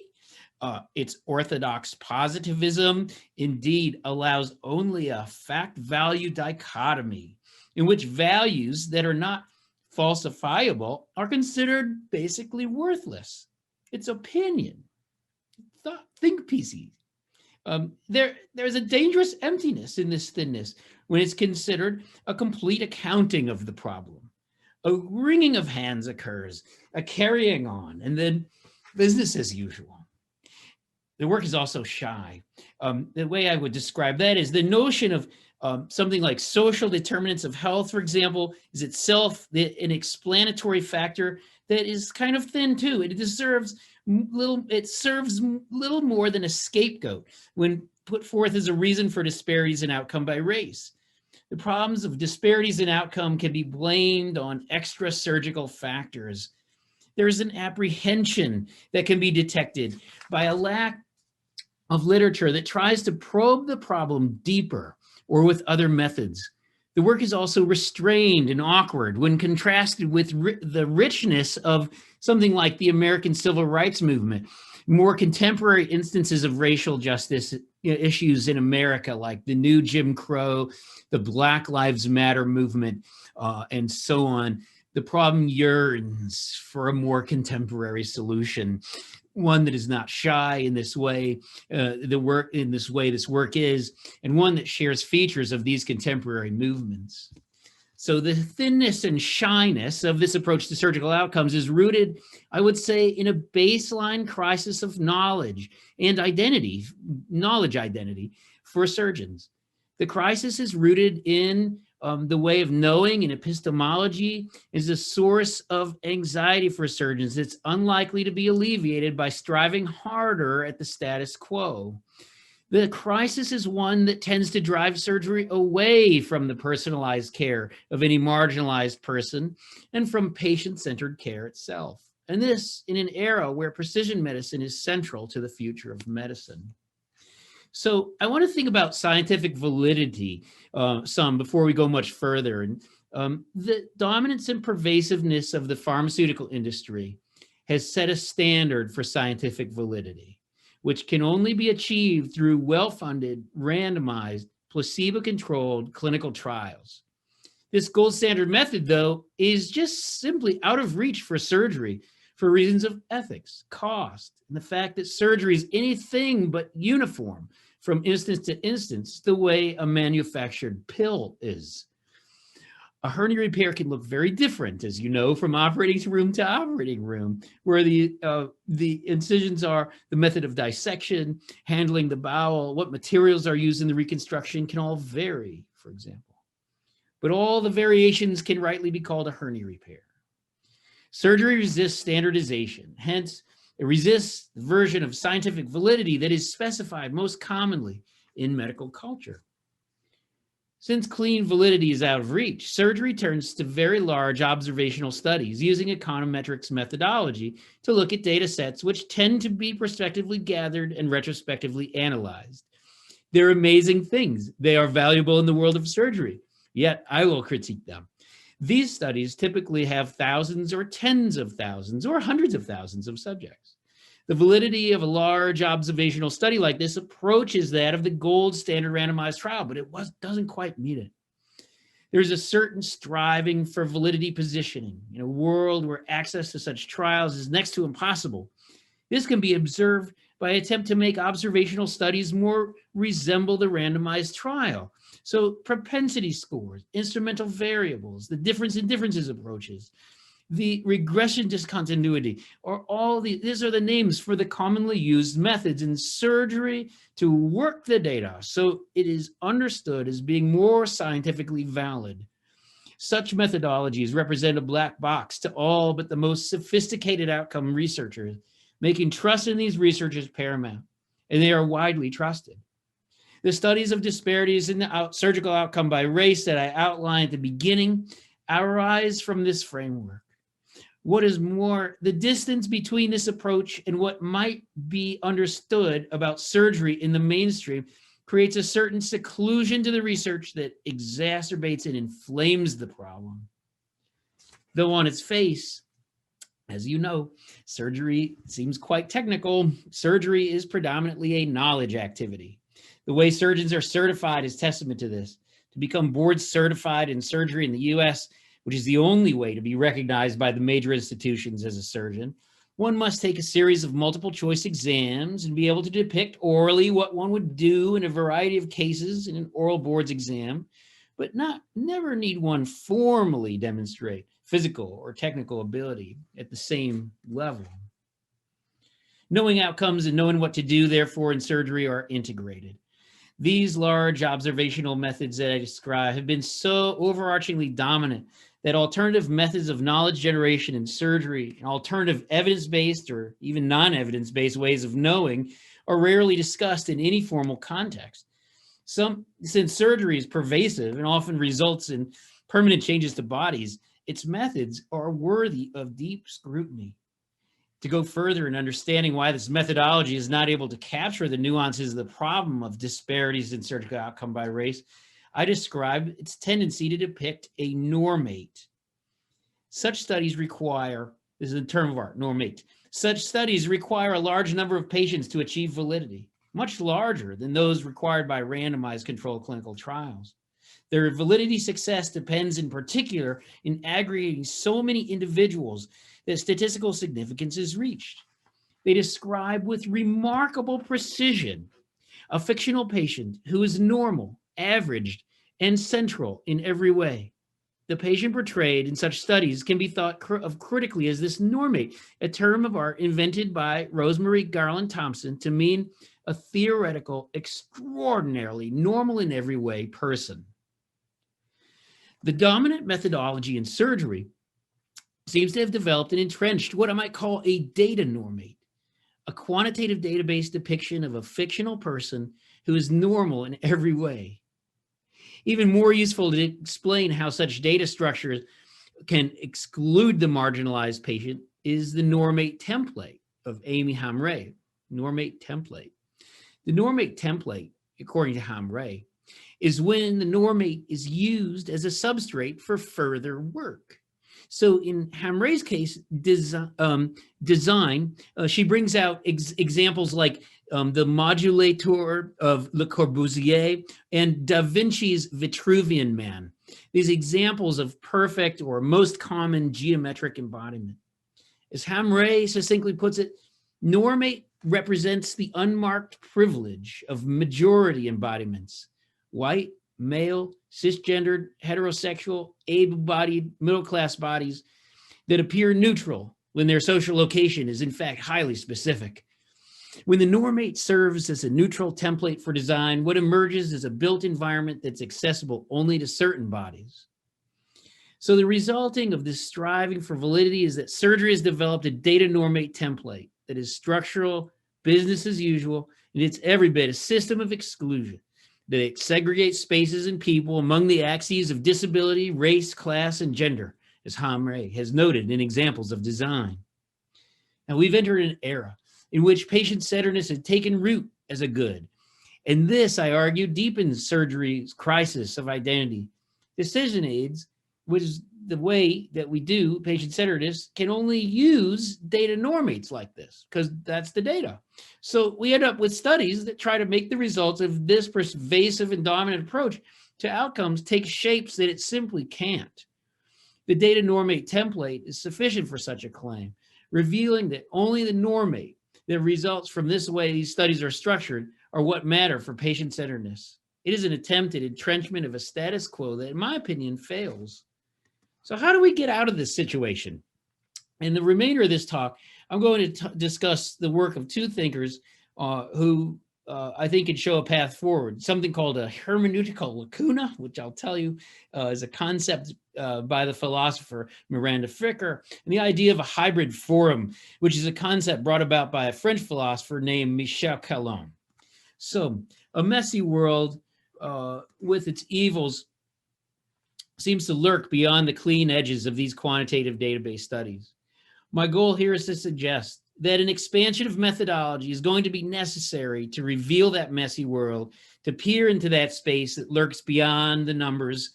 I want to show the world that we are not complacent as surgeons in the problem of racial justice when it comes to surgical outcomes. Miranda Fricker is credited with a very powerful concept, epistemic injustice. Epistemic means to know, to know injustice. Which according to Fricker is a wrong done to someone specifically in their capacity as a knower. Examples are easy to come up with. The female business exec whose fantastic idea is immediately tabled because of a false general belief that women are irrational.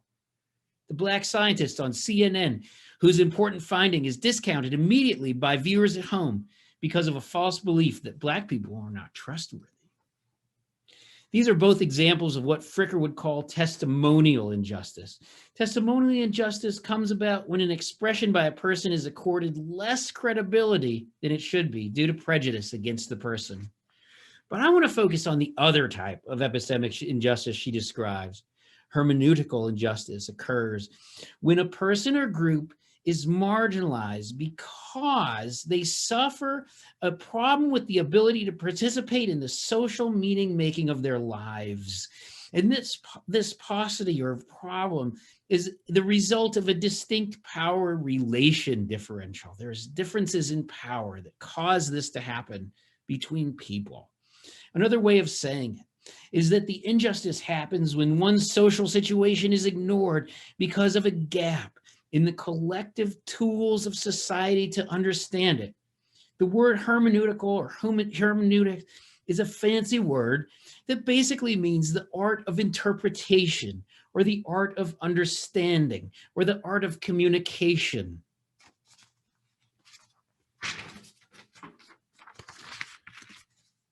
A great example of hermeneutical injustice in a certain sort of recent resolution maybe is the problem of sexual harassment in the workplace in the Me Too movement. Sexual harassment was overlooked in the workplace for a long time and may not even be reported due to a hermeneutical injustice. There simply weren't tools to grasp and deal with the problem of a person who had been sexually harassed. Business as usual didn't involve an easy pathway towards resolving sexual harassment in the workplace. We're not all the way there, that's for sure. But I think things were worse in the past. And that was definitely related to a power differential. The woman who cries foul would not get the promotion. The Me Too movement seems to me to be a way for this problem to have started to resolve somewhat. And how? It gave voice to a social situation that didn't have clear voice before. And that voice was taken seriously at many levels.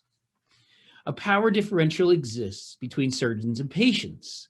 The differential widens when patients are marginalized people who are already experiencing injustices on a wider scale.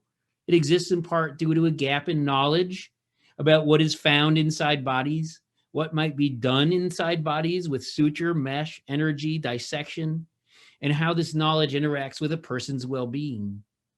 Patients are at a cognitive disadvantage in this regard.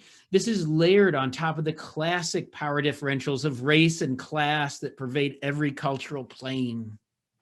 There's a tension that spans the gap between surgeons and human patients. Surgeons are expert on the body, but humans with bodies are also experts on the body. The way these expertises tend to engage one another has yet to be deeply explored. Fricker's concept of a hermeneutical lacuna is important here. The lacuna is a distinct absence of social experience and understanding where there ought to be one. It's important for the project herein that lacunas have a distinctness because it allows them to be identified and addressed and practiced on. Fricker writes, hermeneutical lacunas are like holes in the ozone. It's the people who live under them that get burned. it is hypothesized that in the characterization of racial minorities undergoing surgery and experiencing serious disparities in outcome, there is a profound hermeneutical lacuna when it comes to developing an understanding of what it means to be a minority patient in the surgical clinic undergoing surgery in a hospital in that perioperative period. There is, of course, an embodied firsthand knowledge about what it is like to have had an operation, to be a patient in a hospital, and so on.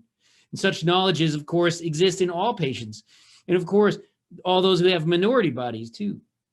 There is an element of testimonial injustice in surgery here, since this knowledge is not sought after. We don't ask people formally to describe their experience. We ask them in clinic to do it, but not formally research. Numbers are important, but there has been no scientific understanding about how to elicit such knowledge for use in clinical practice. The hermeneutical lacuna exists because this knowledge might tend to be inchoate or not formed with respect to what is understood to be formally known about surgery. Overcoming hermeneutical injustice, though, is more than just filling in blanks in understanding. And so what is needed is another thing, and that's change on a political scale. As Fricker puts it, eradicating these injustices would ultimately take not just more virtuous hearers, but collective social political change in matters of epistemic justice. The ethical is political.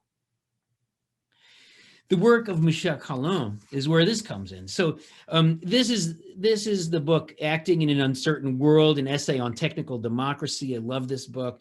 Calon brings out a framework that examines science as politics, and in so doing produces a pathway towards resolving deep divisions that limit progress when issues overflow the bounds of science, as I think this one does.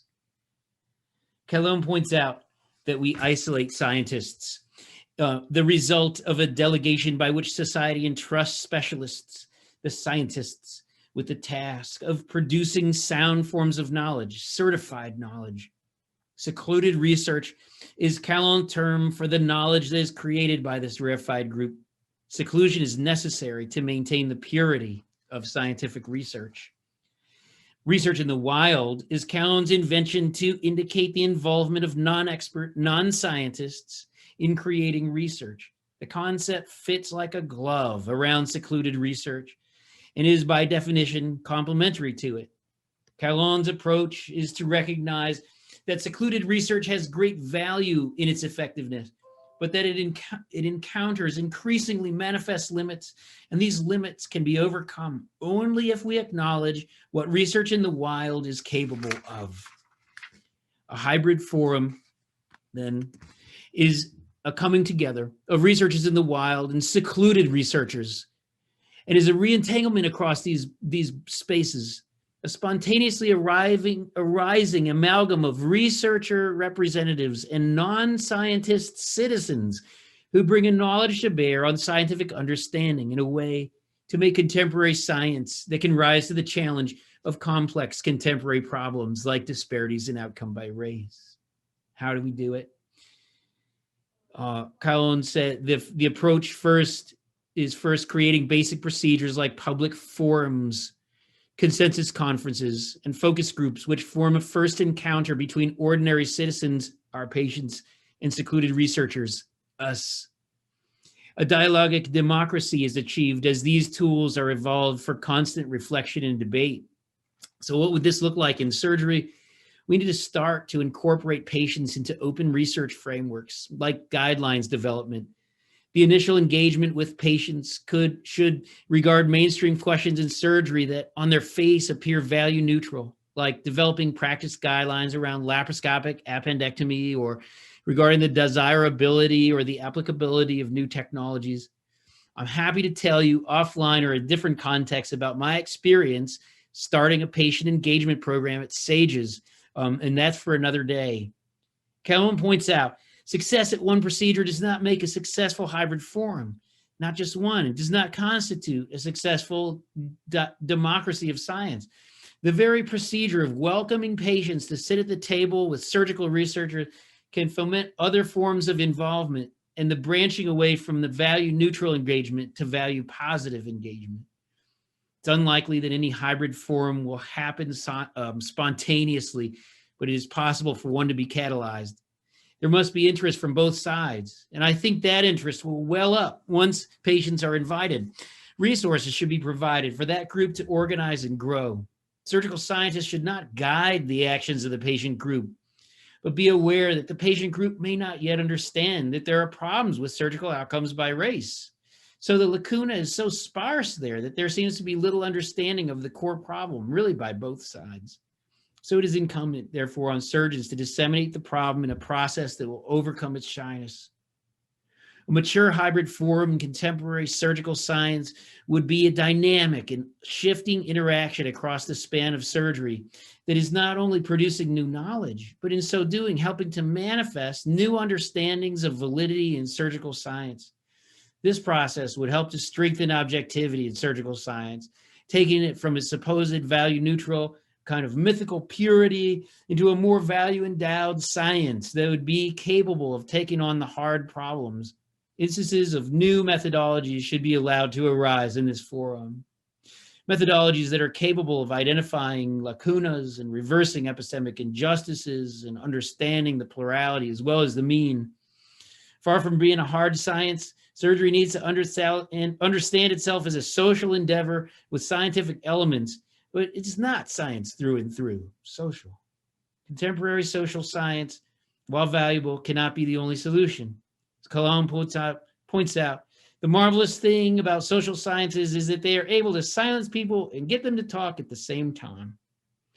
Problems like disparities in outcome by race and other problems for marginalized people that have yet to be uncovered will only be ameliorated by an approach that arises in concert with, but outside of, surgery itself. The path has been charted. It's time to act in this most uncertain world. And thank you. Thank you, Jason.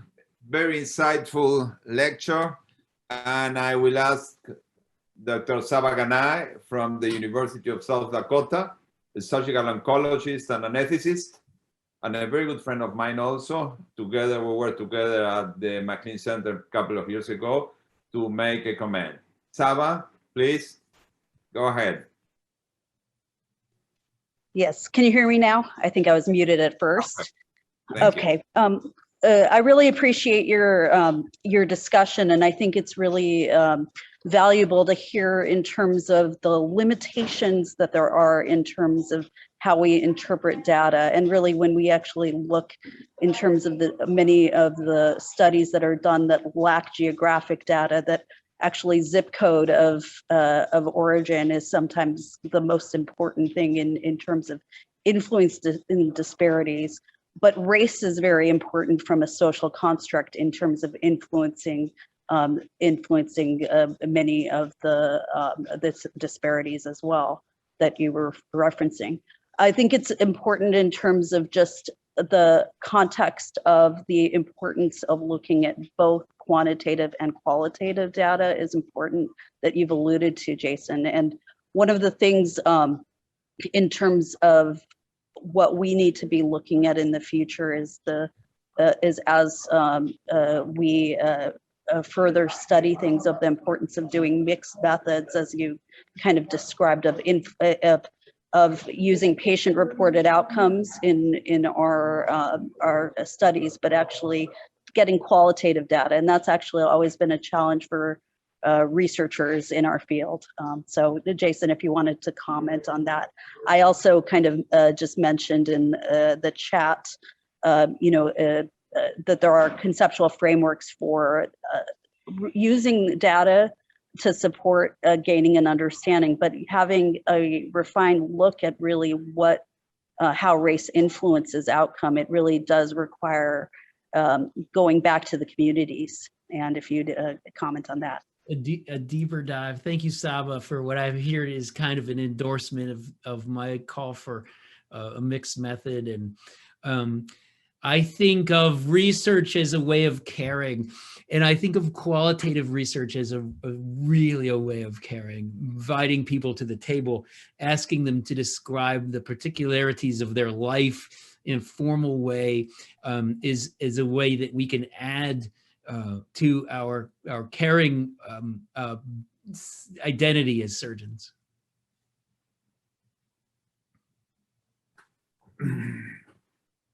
Excellent. There is another, thank you, Saba, and thank you, Jason. There is another comment from the audience, Dr. Catherine Mandeville, who expressed the following: excellent background and outline history and clarity of current data concerns. Do you want to add something to this comment, Dr. Mandeville?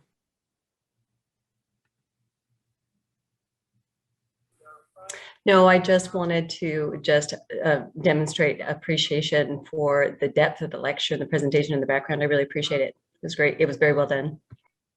Oh, thank you, Catherine. Andy, you want to forward a comment? Please go ahead. Thanks so much, Jason. This was a great talk. I think one of the really key things to focus on, at least from my reading of the literature, and I will preface that by stating this is not by any means my area of expertise, is that any conversation about these inequities and disparities needs to start with recognizing that they are rooted in systemic racism, and that in and of itself is the driving factor here, and that without recognizing that, we're simply going to potentiate the same type of problems without dealing with the underlying issue itself. And I put in the chat here a really beautiful piece by Professor Boyd and her colleagues that in many ways takes researchers to task for making conclusions based upon assumptions that are rooted in some of the underlying disparities themselves without taking into account what is actually causing them. So thank you again. Thank you, Andy. I'm not familiar with that study. I've clicked it and I can't wait to read it.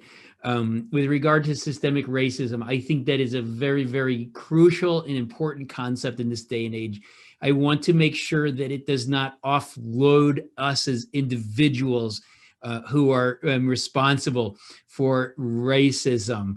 I think it's a nice thing to say, I myself am not racist, there is systemic racism.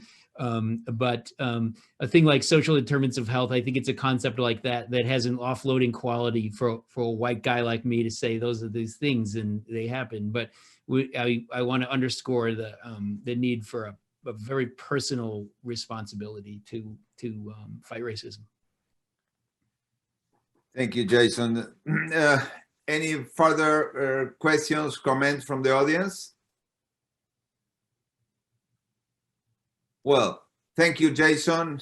Very inspiring. And I keep you busy because you are going to be one of the facilitators in the small group discussion. So I will ask Peter Angelos to share your screen, and Peter will address the last lecture of the session, which refers to ethical conflict resolution, a toolbox.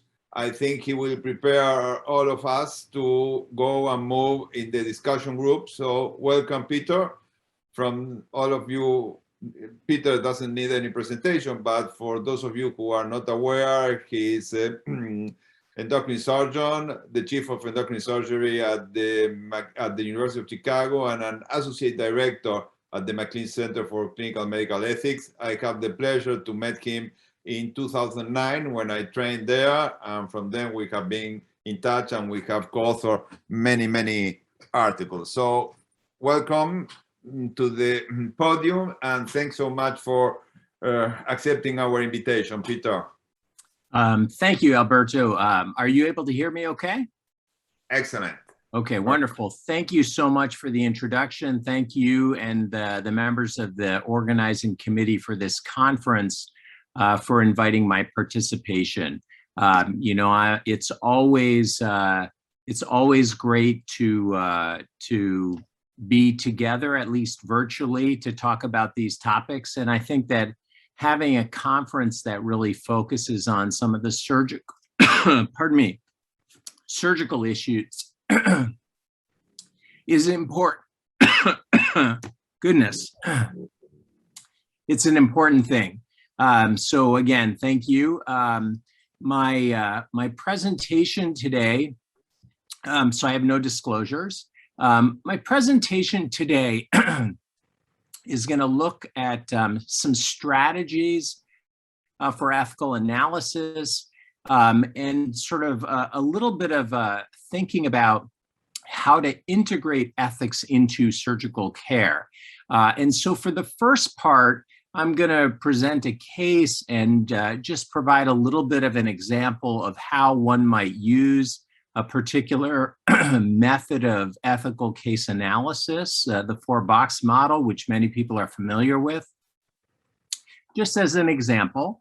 And then subsequently, I want to spend a little time talking about why attention to the ethical dimension of surgical care is important not only to our patients, but also potentially to surgeons. And I do want to say that, you know, I'm focusing on surgeons, but I would say I think that all of the things that I'm suggesting apply to other caregivers who are not surgeons.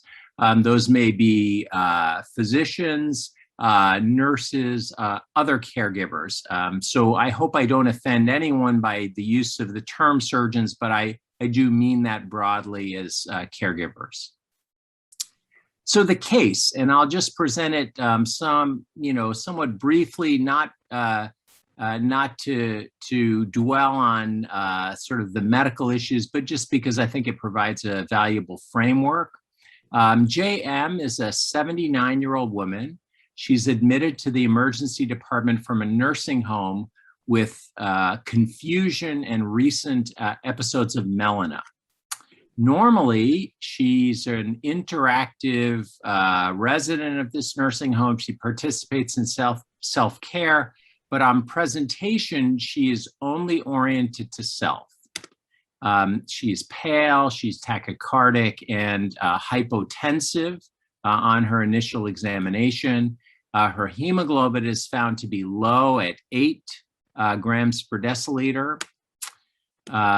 So she got a blood transfusion, had a minimal improvement in her hemoglobin. She was admitted to the intensive care unit. The family arrived and the patient's daughter gave consent for an esophagogastroduodenoscopy, or EGD. The patient was found to have several large and slowly bleeding gastric ulcers. And local control of the bleeding was accomplished with an epinephrine injection.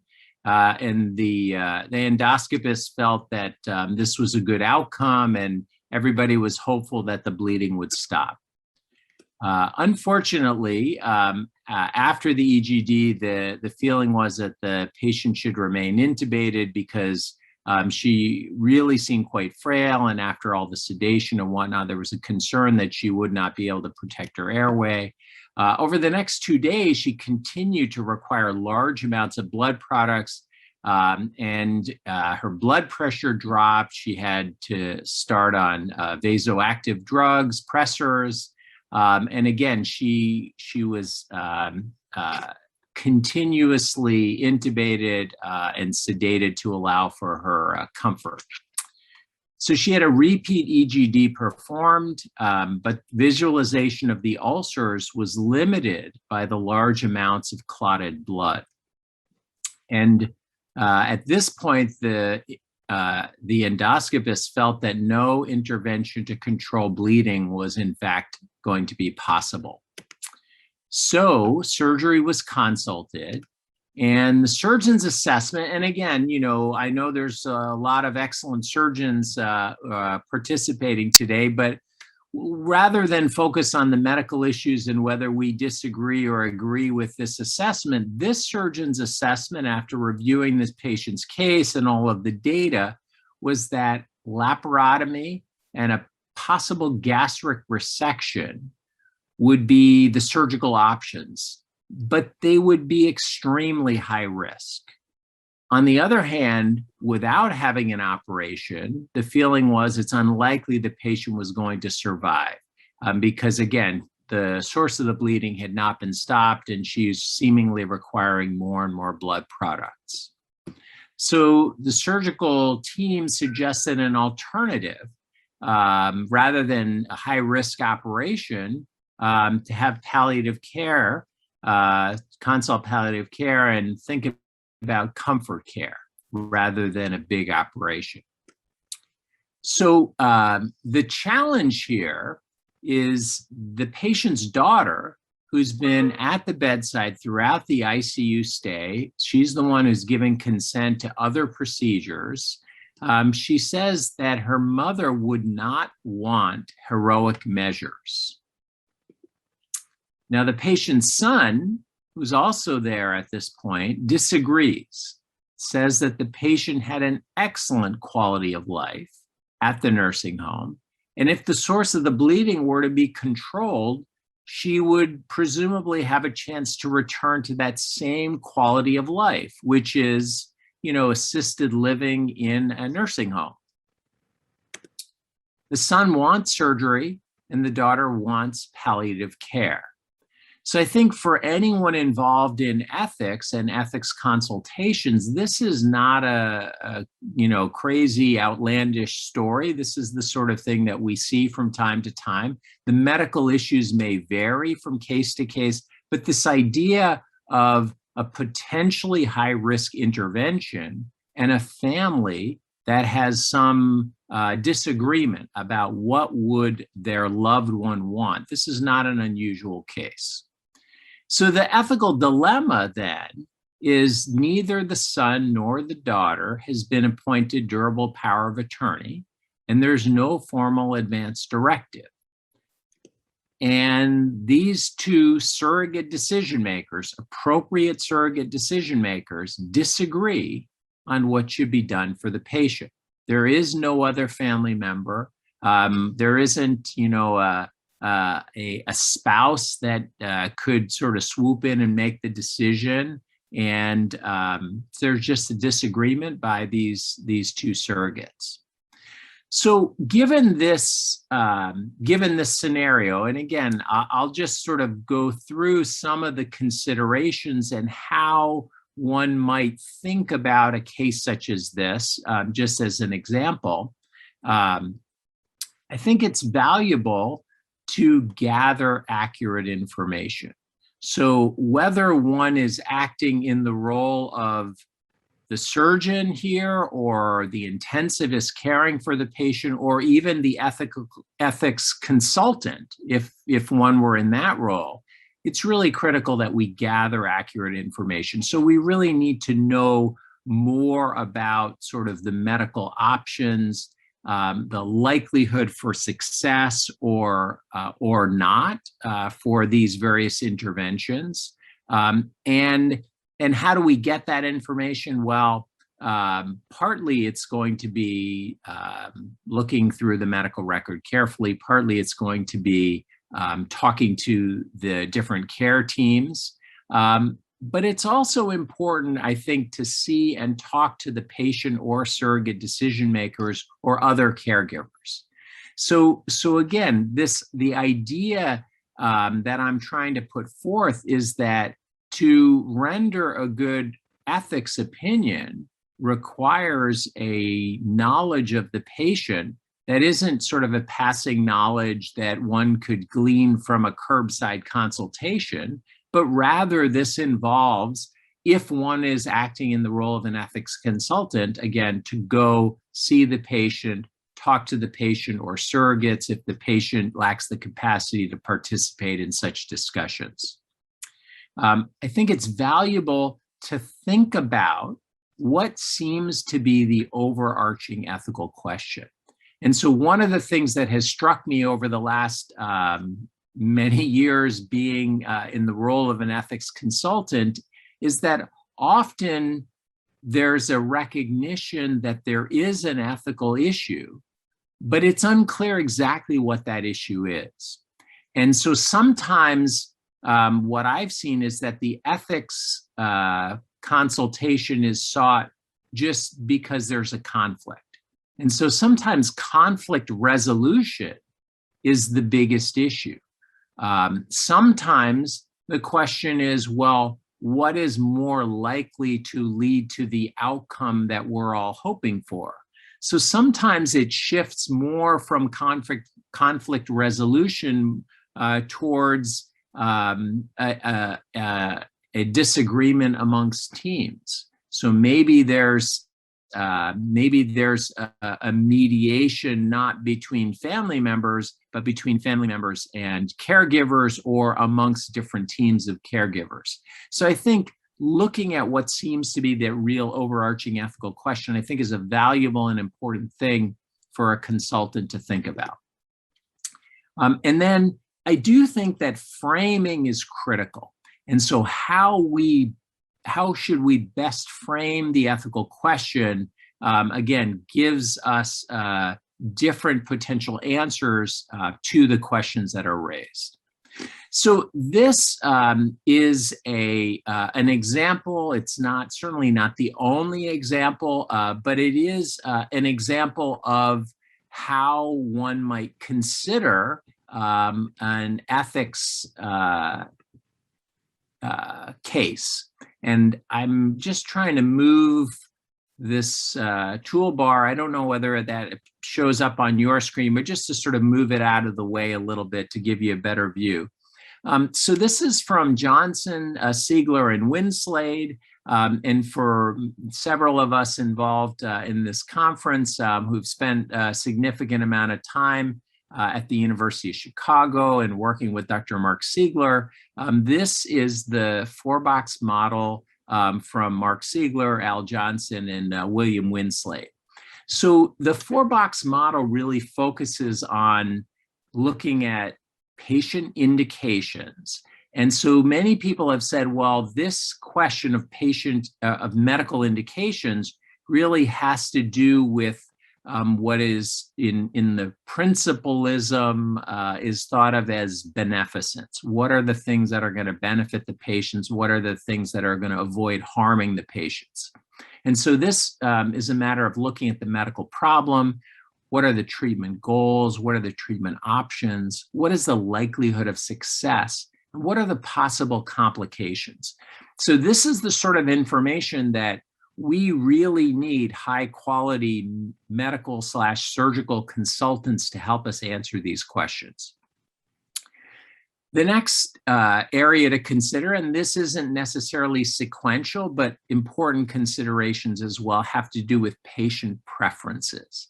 So this is where the patient's prior wishes are critical. This is important to know who are the surrogates, why are the surrogates making the recommendations that they are. So is this based on the surrogate's best guess as to what the patient would have wanted? Now, decisional capacity is important here, because if the patient can make the decision, then we don't go to surrogates, we ask the patient. So the capacity of the patient to participate is important. And this is where one's assessment of risk is important. So some patients are very willing to take big risks and others are not. And sort of figuring out where one stands is important. Now, the lower 2 boxes are quality of life and contextual features. And this is an area that is often referred to by Dr. Siegler and colleagues as below the line considerations. So above the line are medical indications and patient preferences, and below the line are things like quality of life. So, what is it that we know about the patient's quality of life before surgery? What are the expectations of the patient's quality of life after surgery? These are things that are critically important. And then the contextual features, those are added things that we should not ignore. So if, for example, one of the surrogate decision maker has a potential huge financial benefit from the decisions that are made about the patient, that may be relevant. If we recognize that there are significant professional biases amongst the different care teams, and that's playing a role in the conflict here, those again are important things to think about. So again, this is not it's not a recipe for an answer. It doesn't sort of allow you to plug things in and get a direct answer. but these are all important considerations. So let's move on then to revisit the case in view of the 4 boxes. So the patient's son and daughter had interpreted the high level of risk associated with the operation differently. So this is where this issue of medical indications becomes very important. And this is where I think as physicians, certainly as surgeons, we have a lot of knowledge, but how we communicate that knowledge to our patients, I think, is always a challenge. And when we say high risk, what does that mean? And what is the context by which we refer to something as being high risk or low risk?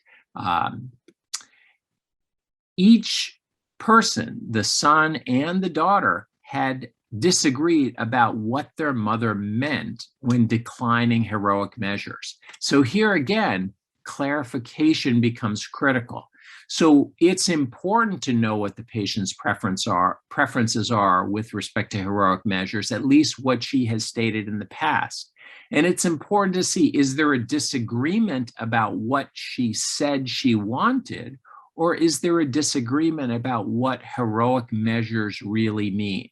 And so I have found that frequently when patients say, well, I wouldn't want to be kept alive by artificial means. Well, what exactly is the patient referring to? And, you know, how can we interpret their statements without much greater amount of clarification?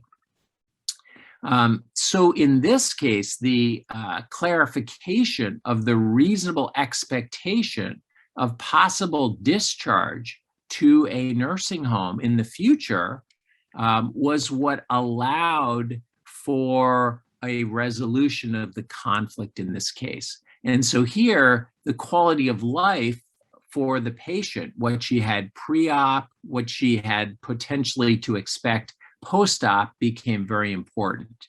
And, you know, just many cases, you know, have a good ending, some not so good.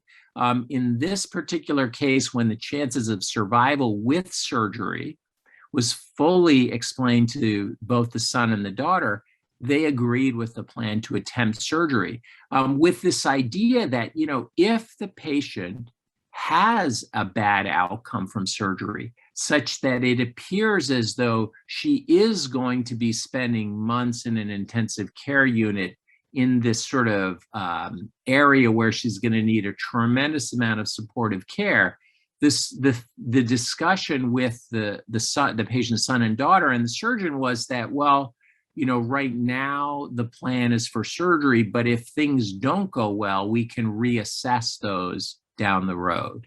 And the patient did have the operation, and after several weeks of recovery, she was surprisingly able to be discharged back to the nursing home. She needed more care than she had before, but nevertheless, everyone felt that this was commensurate with her wishes and, you know, thought to be a good outcome.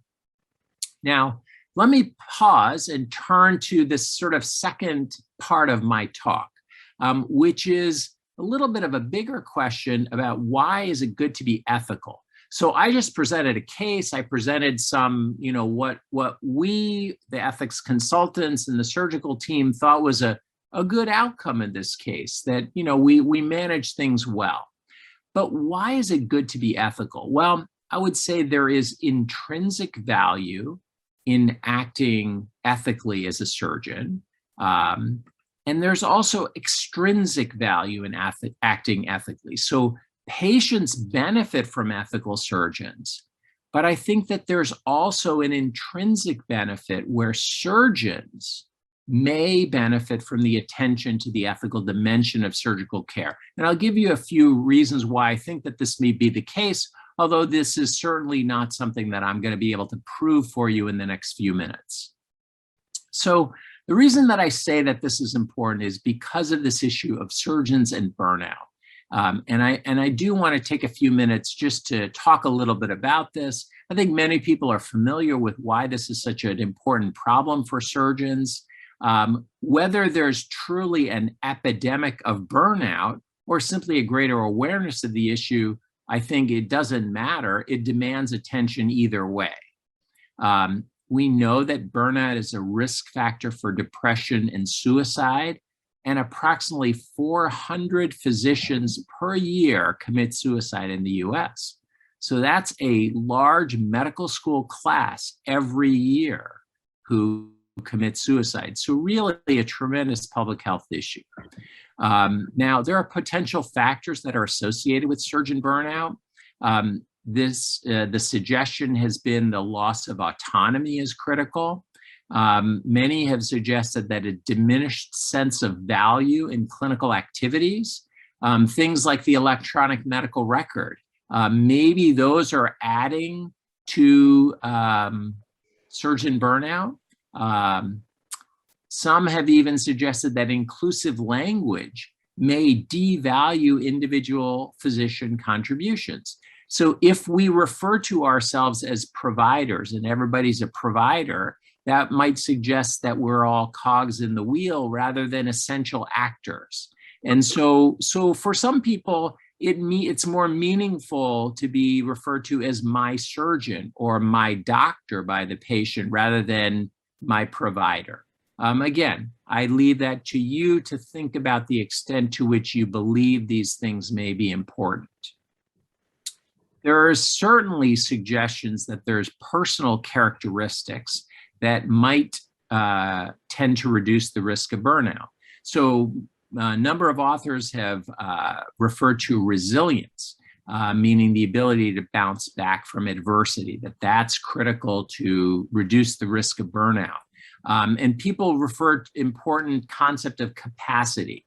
So capacity is sort of the ability to bear the many unavoidable irritants of daily life with relative equanimity. So, every time something occurs, if we fly off the handle and lose our temper, well, we don't have a lot of capacity to manage our lives. And that may be something that if we could develop would mitigate against burnout. Now, interestingly enough, the GME office at the University of Chicago in January 2019 had a great Resilience Week activities, a whole set of activities set up for residents, not just residents, but attendings, faculty, staff.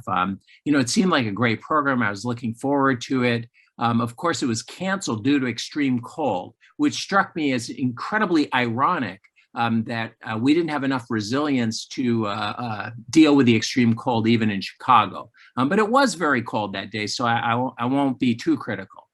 Now, let me ask the question, could there be aspects of surgical practice that increase our resistance to burnout?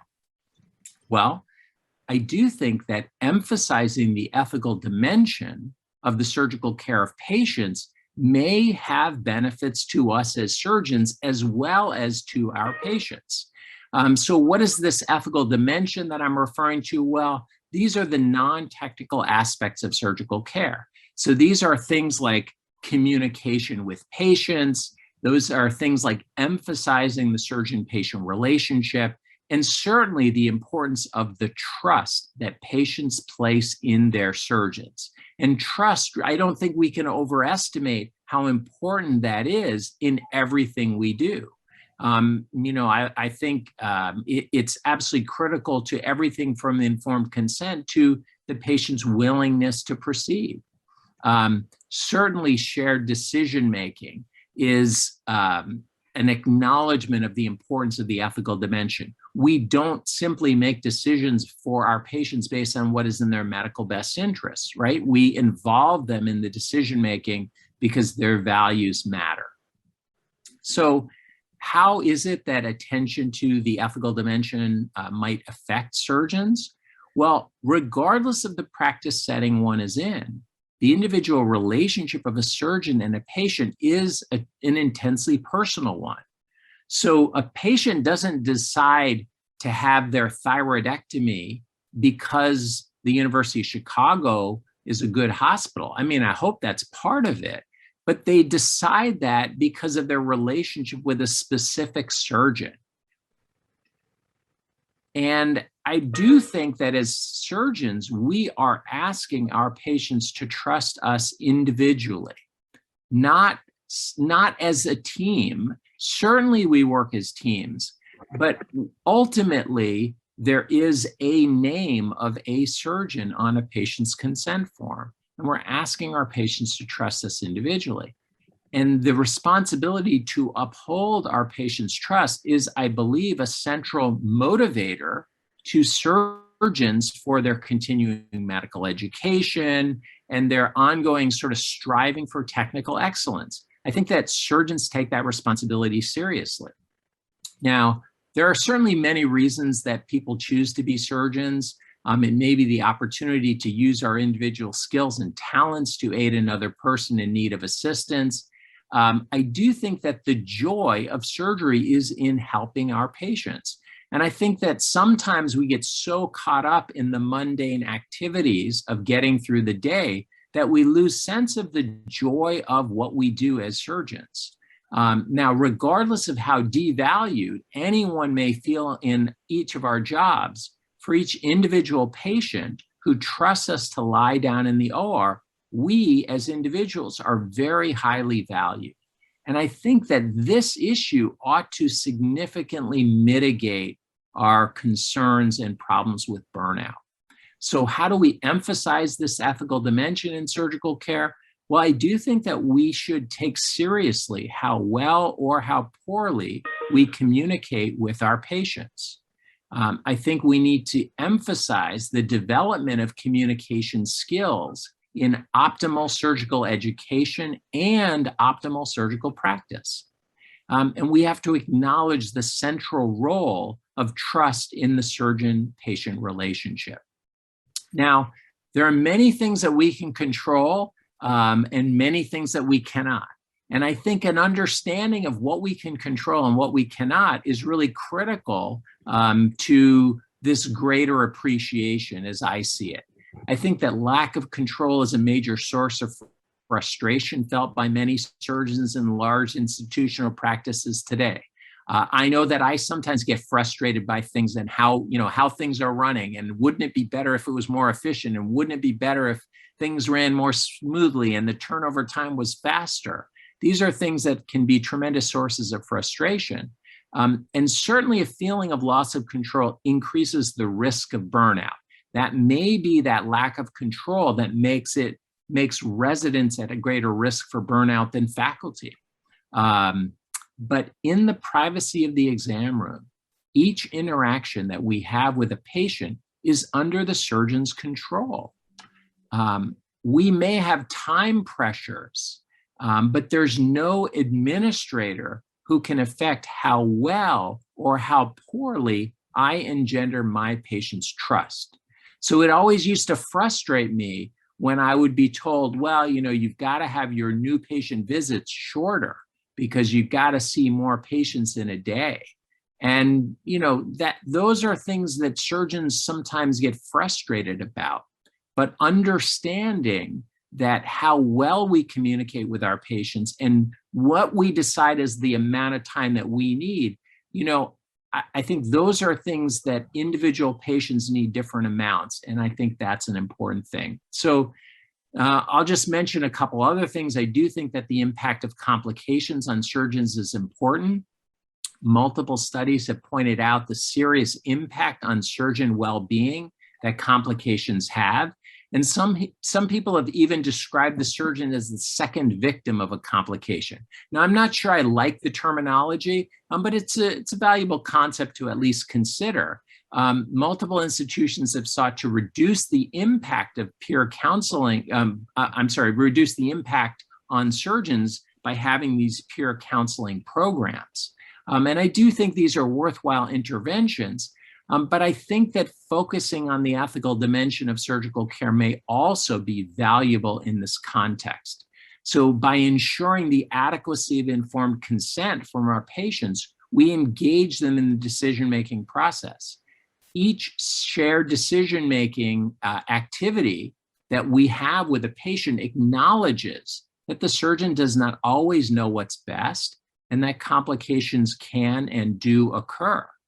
And having had these conversations, unfortunately, it doesn't diminish the physical impact of a complication on a patient, but it may reduce some of the psychological implications to both the patient and the surgeon, because there's been a greater conversation about the possibility of those risks.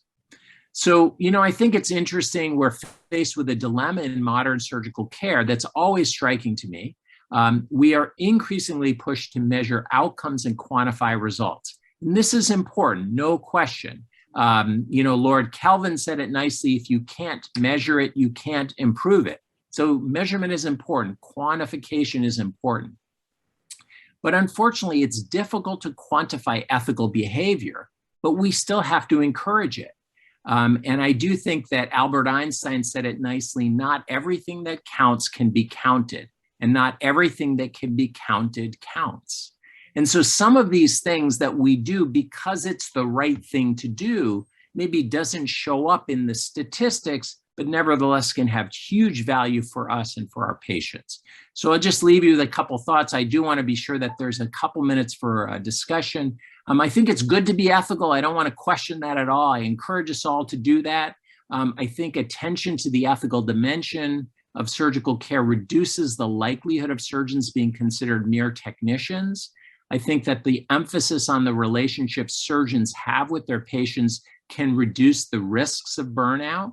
And by emphasizing the importance of patients' trust in surgeons, we may be less likely to be negatively affected by complications when they do occur. And thus, I think both patients and surgeons will benefit from the high levels of ethical care that surgeons can provide their patients. So with that, I want to thank you very much. I'll stop sharing and look forward to some questions. Thank you, Peter.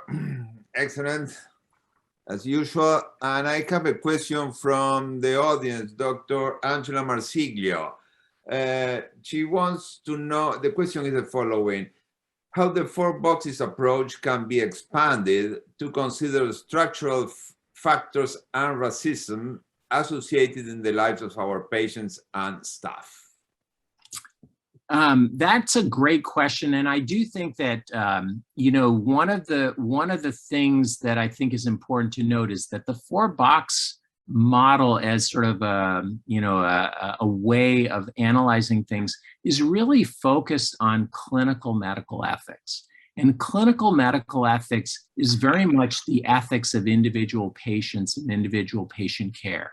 And so I would say, I think that one could extrapolate things like, what does the data show, much like we ask about medical indications. But I think that the issue of the 4-box model really works best in the clinical context. And in that sense, I think it's a good model for clinical medical ethics, but probably not so much for bioethics. Good. Any additional question from the audience before we move to the small group discussion? Saba Ganai made an important comment. So Saba, why don't you go ahead and just state what you put in the text, because I think that you have a lot of experience with this, and I'd love to hear your thoughts. Yeah, I just wanted to, just with regard to my use of within framing, when there is difference between the clinical team or the patient and the physician, I think it's good to just kind of understand when there's differences are present, whether it be language issues or I recently was taking care of a deaf patient who always required an American Sign Language translator available. And I think those you would include in the contextual features. And for an individual in the audience who had a question in terms of when there's a racial disparity or some sort of question with regard to that, and whether it be socioeconomic or race or that, it's good to just have that outright in terms of understand that might be influencing, for example, access to care or other kinds of that. And I put that in the contextual box because that really does influence the ability to then undergo certain medical treatments as well. And it's good to kind of have that information available when you're going to have one of these discussions. Absolutely. Excellent point, Saba. Thank you very much. And I do think that, you know, I think the contextual box is probably a valuable place to consider those things, because that also would be the place where, you know, if we realize that there's some big impediment to our patients trusting us for some reason, you know, that's something that could be very critical and really important. I want to highlight to the audience that Dr. Ganai is joining us from the American HPBA meeting in Miami. So thank you, Saba, for staying with us these 4 hours. Thank you so much. Really appreciate it. I have another question for you, Peter.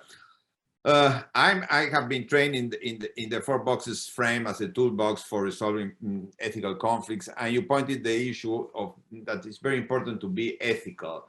But since a couple of years, from some papers from Truo, there's an advancement on the issue of microethics. So the question I pose you is, do we need to be ethical or microethical? That's a great question, Alberto. I guess I would say, you know, it's sort of like voting in Chicago. Early and often is good. So I think, you know, being ethical, being microethical, I think that, you know, thinking about what is, you know, in every circumstance, what can I do? How can I act in a way that's going to, you know, be best for my patient? And I do think that, you know, there are other ways to think about this. And, you know, I think that in the recorded talks, Dr. Ganai has a wonderful presentation about the virtuous physician, right? And so, you know, there are multiple ways to think about what is the proper way to act. And I think that, you know, I would suggest that you know, one ought not feel the need to choose one and stick to it. Rather, one ought to pick and choose so that one can be maximally ethical and microethical as many times as possible. Excellent. Well, thank you, Peter. And I will invite Megan to give instructions so we are able to move into the small group discussions.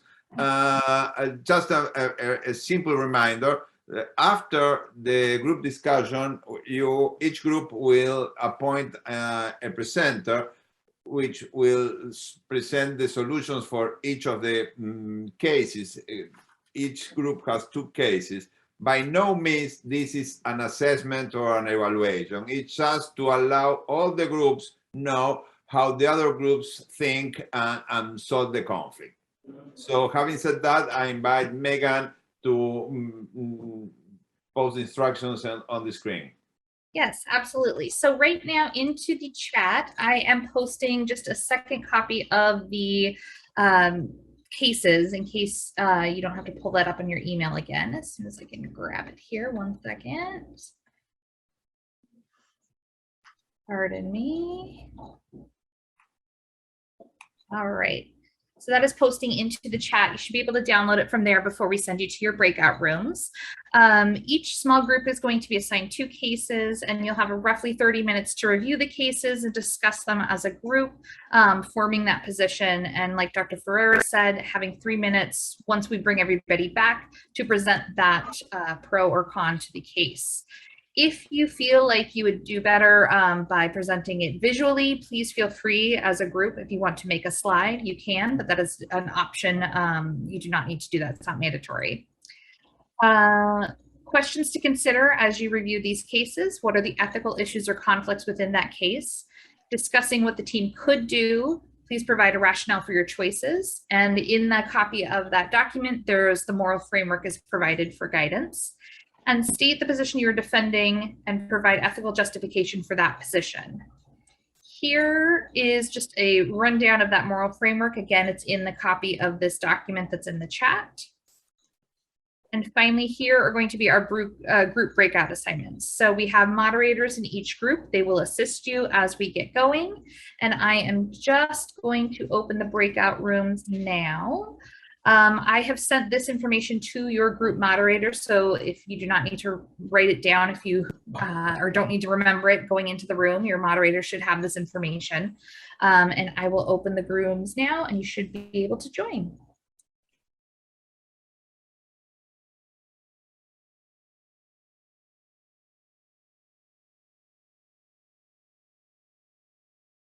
Well, I want to thank all of you on the faculty side for being all this time with us.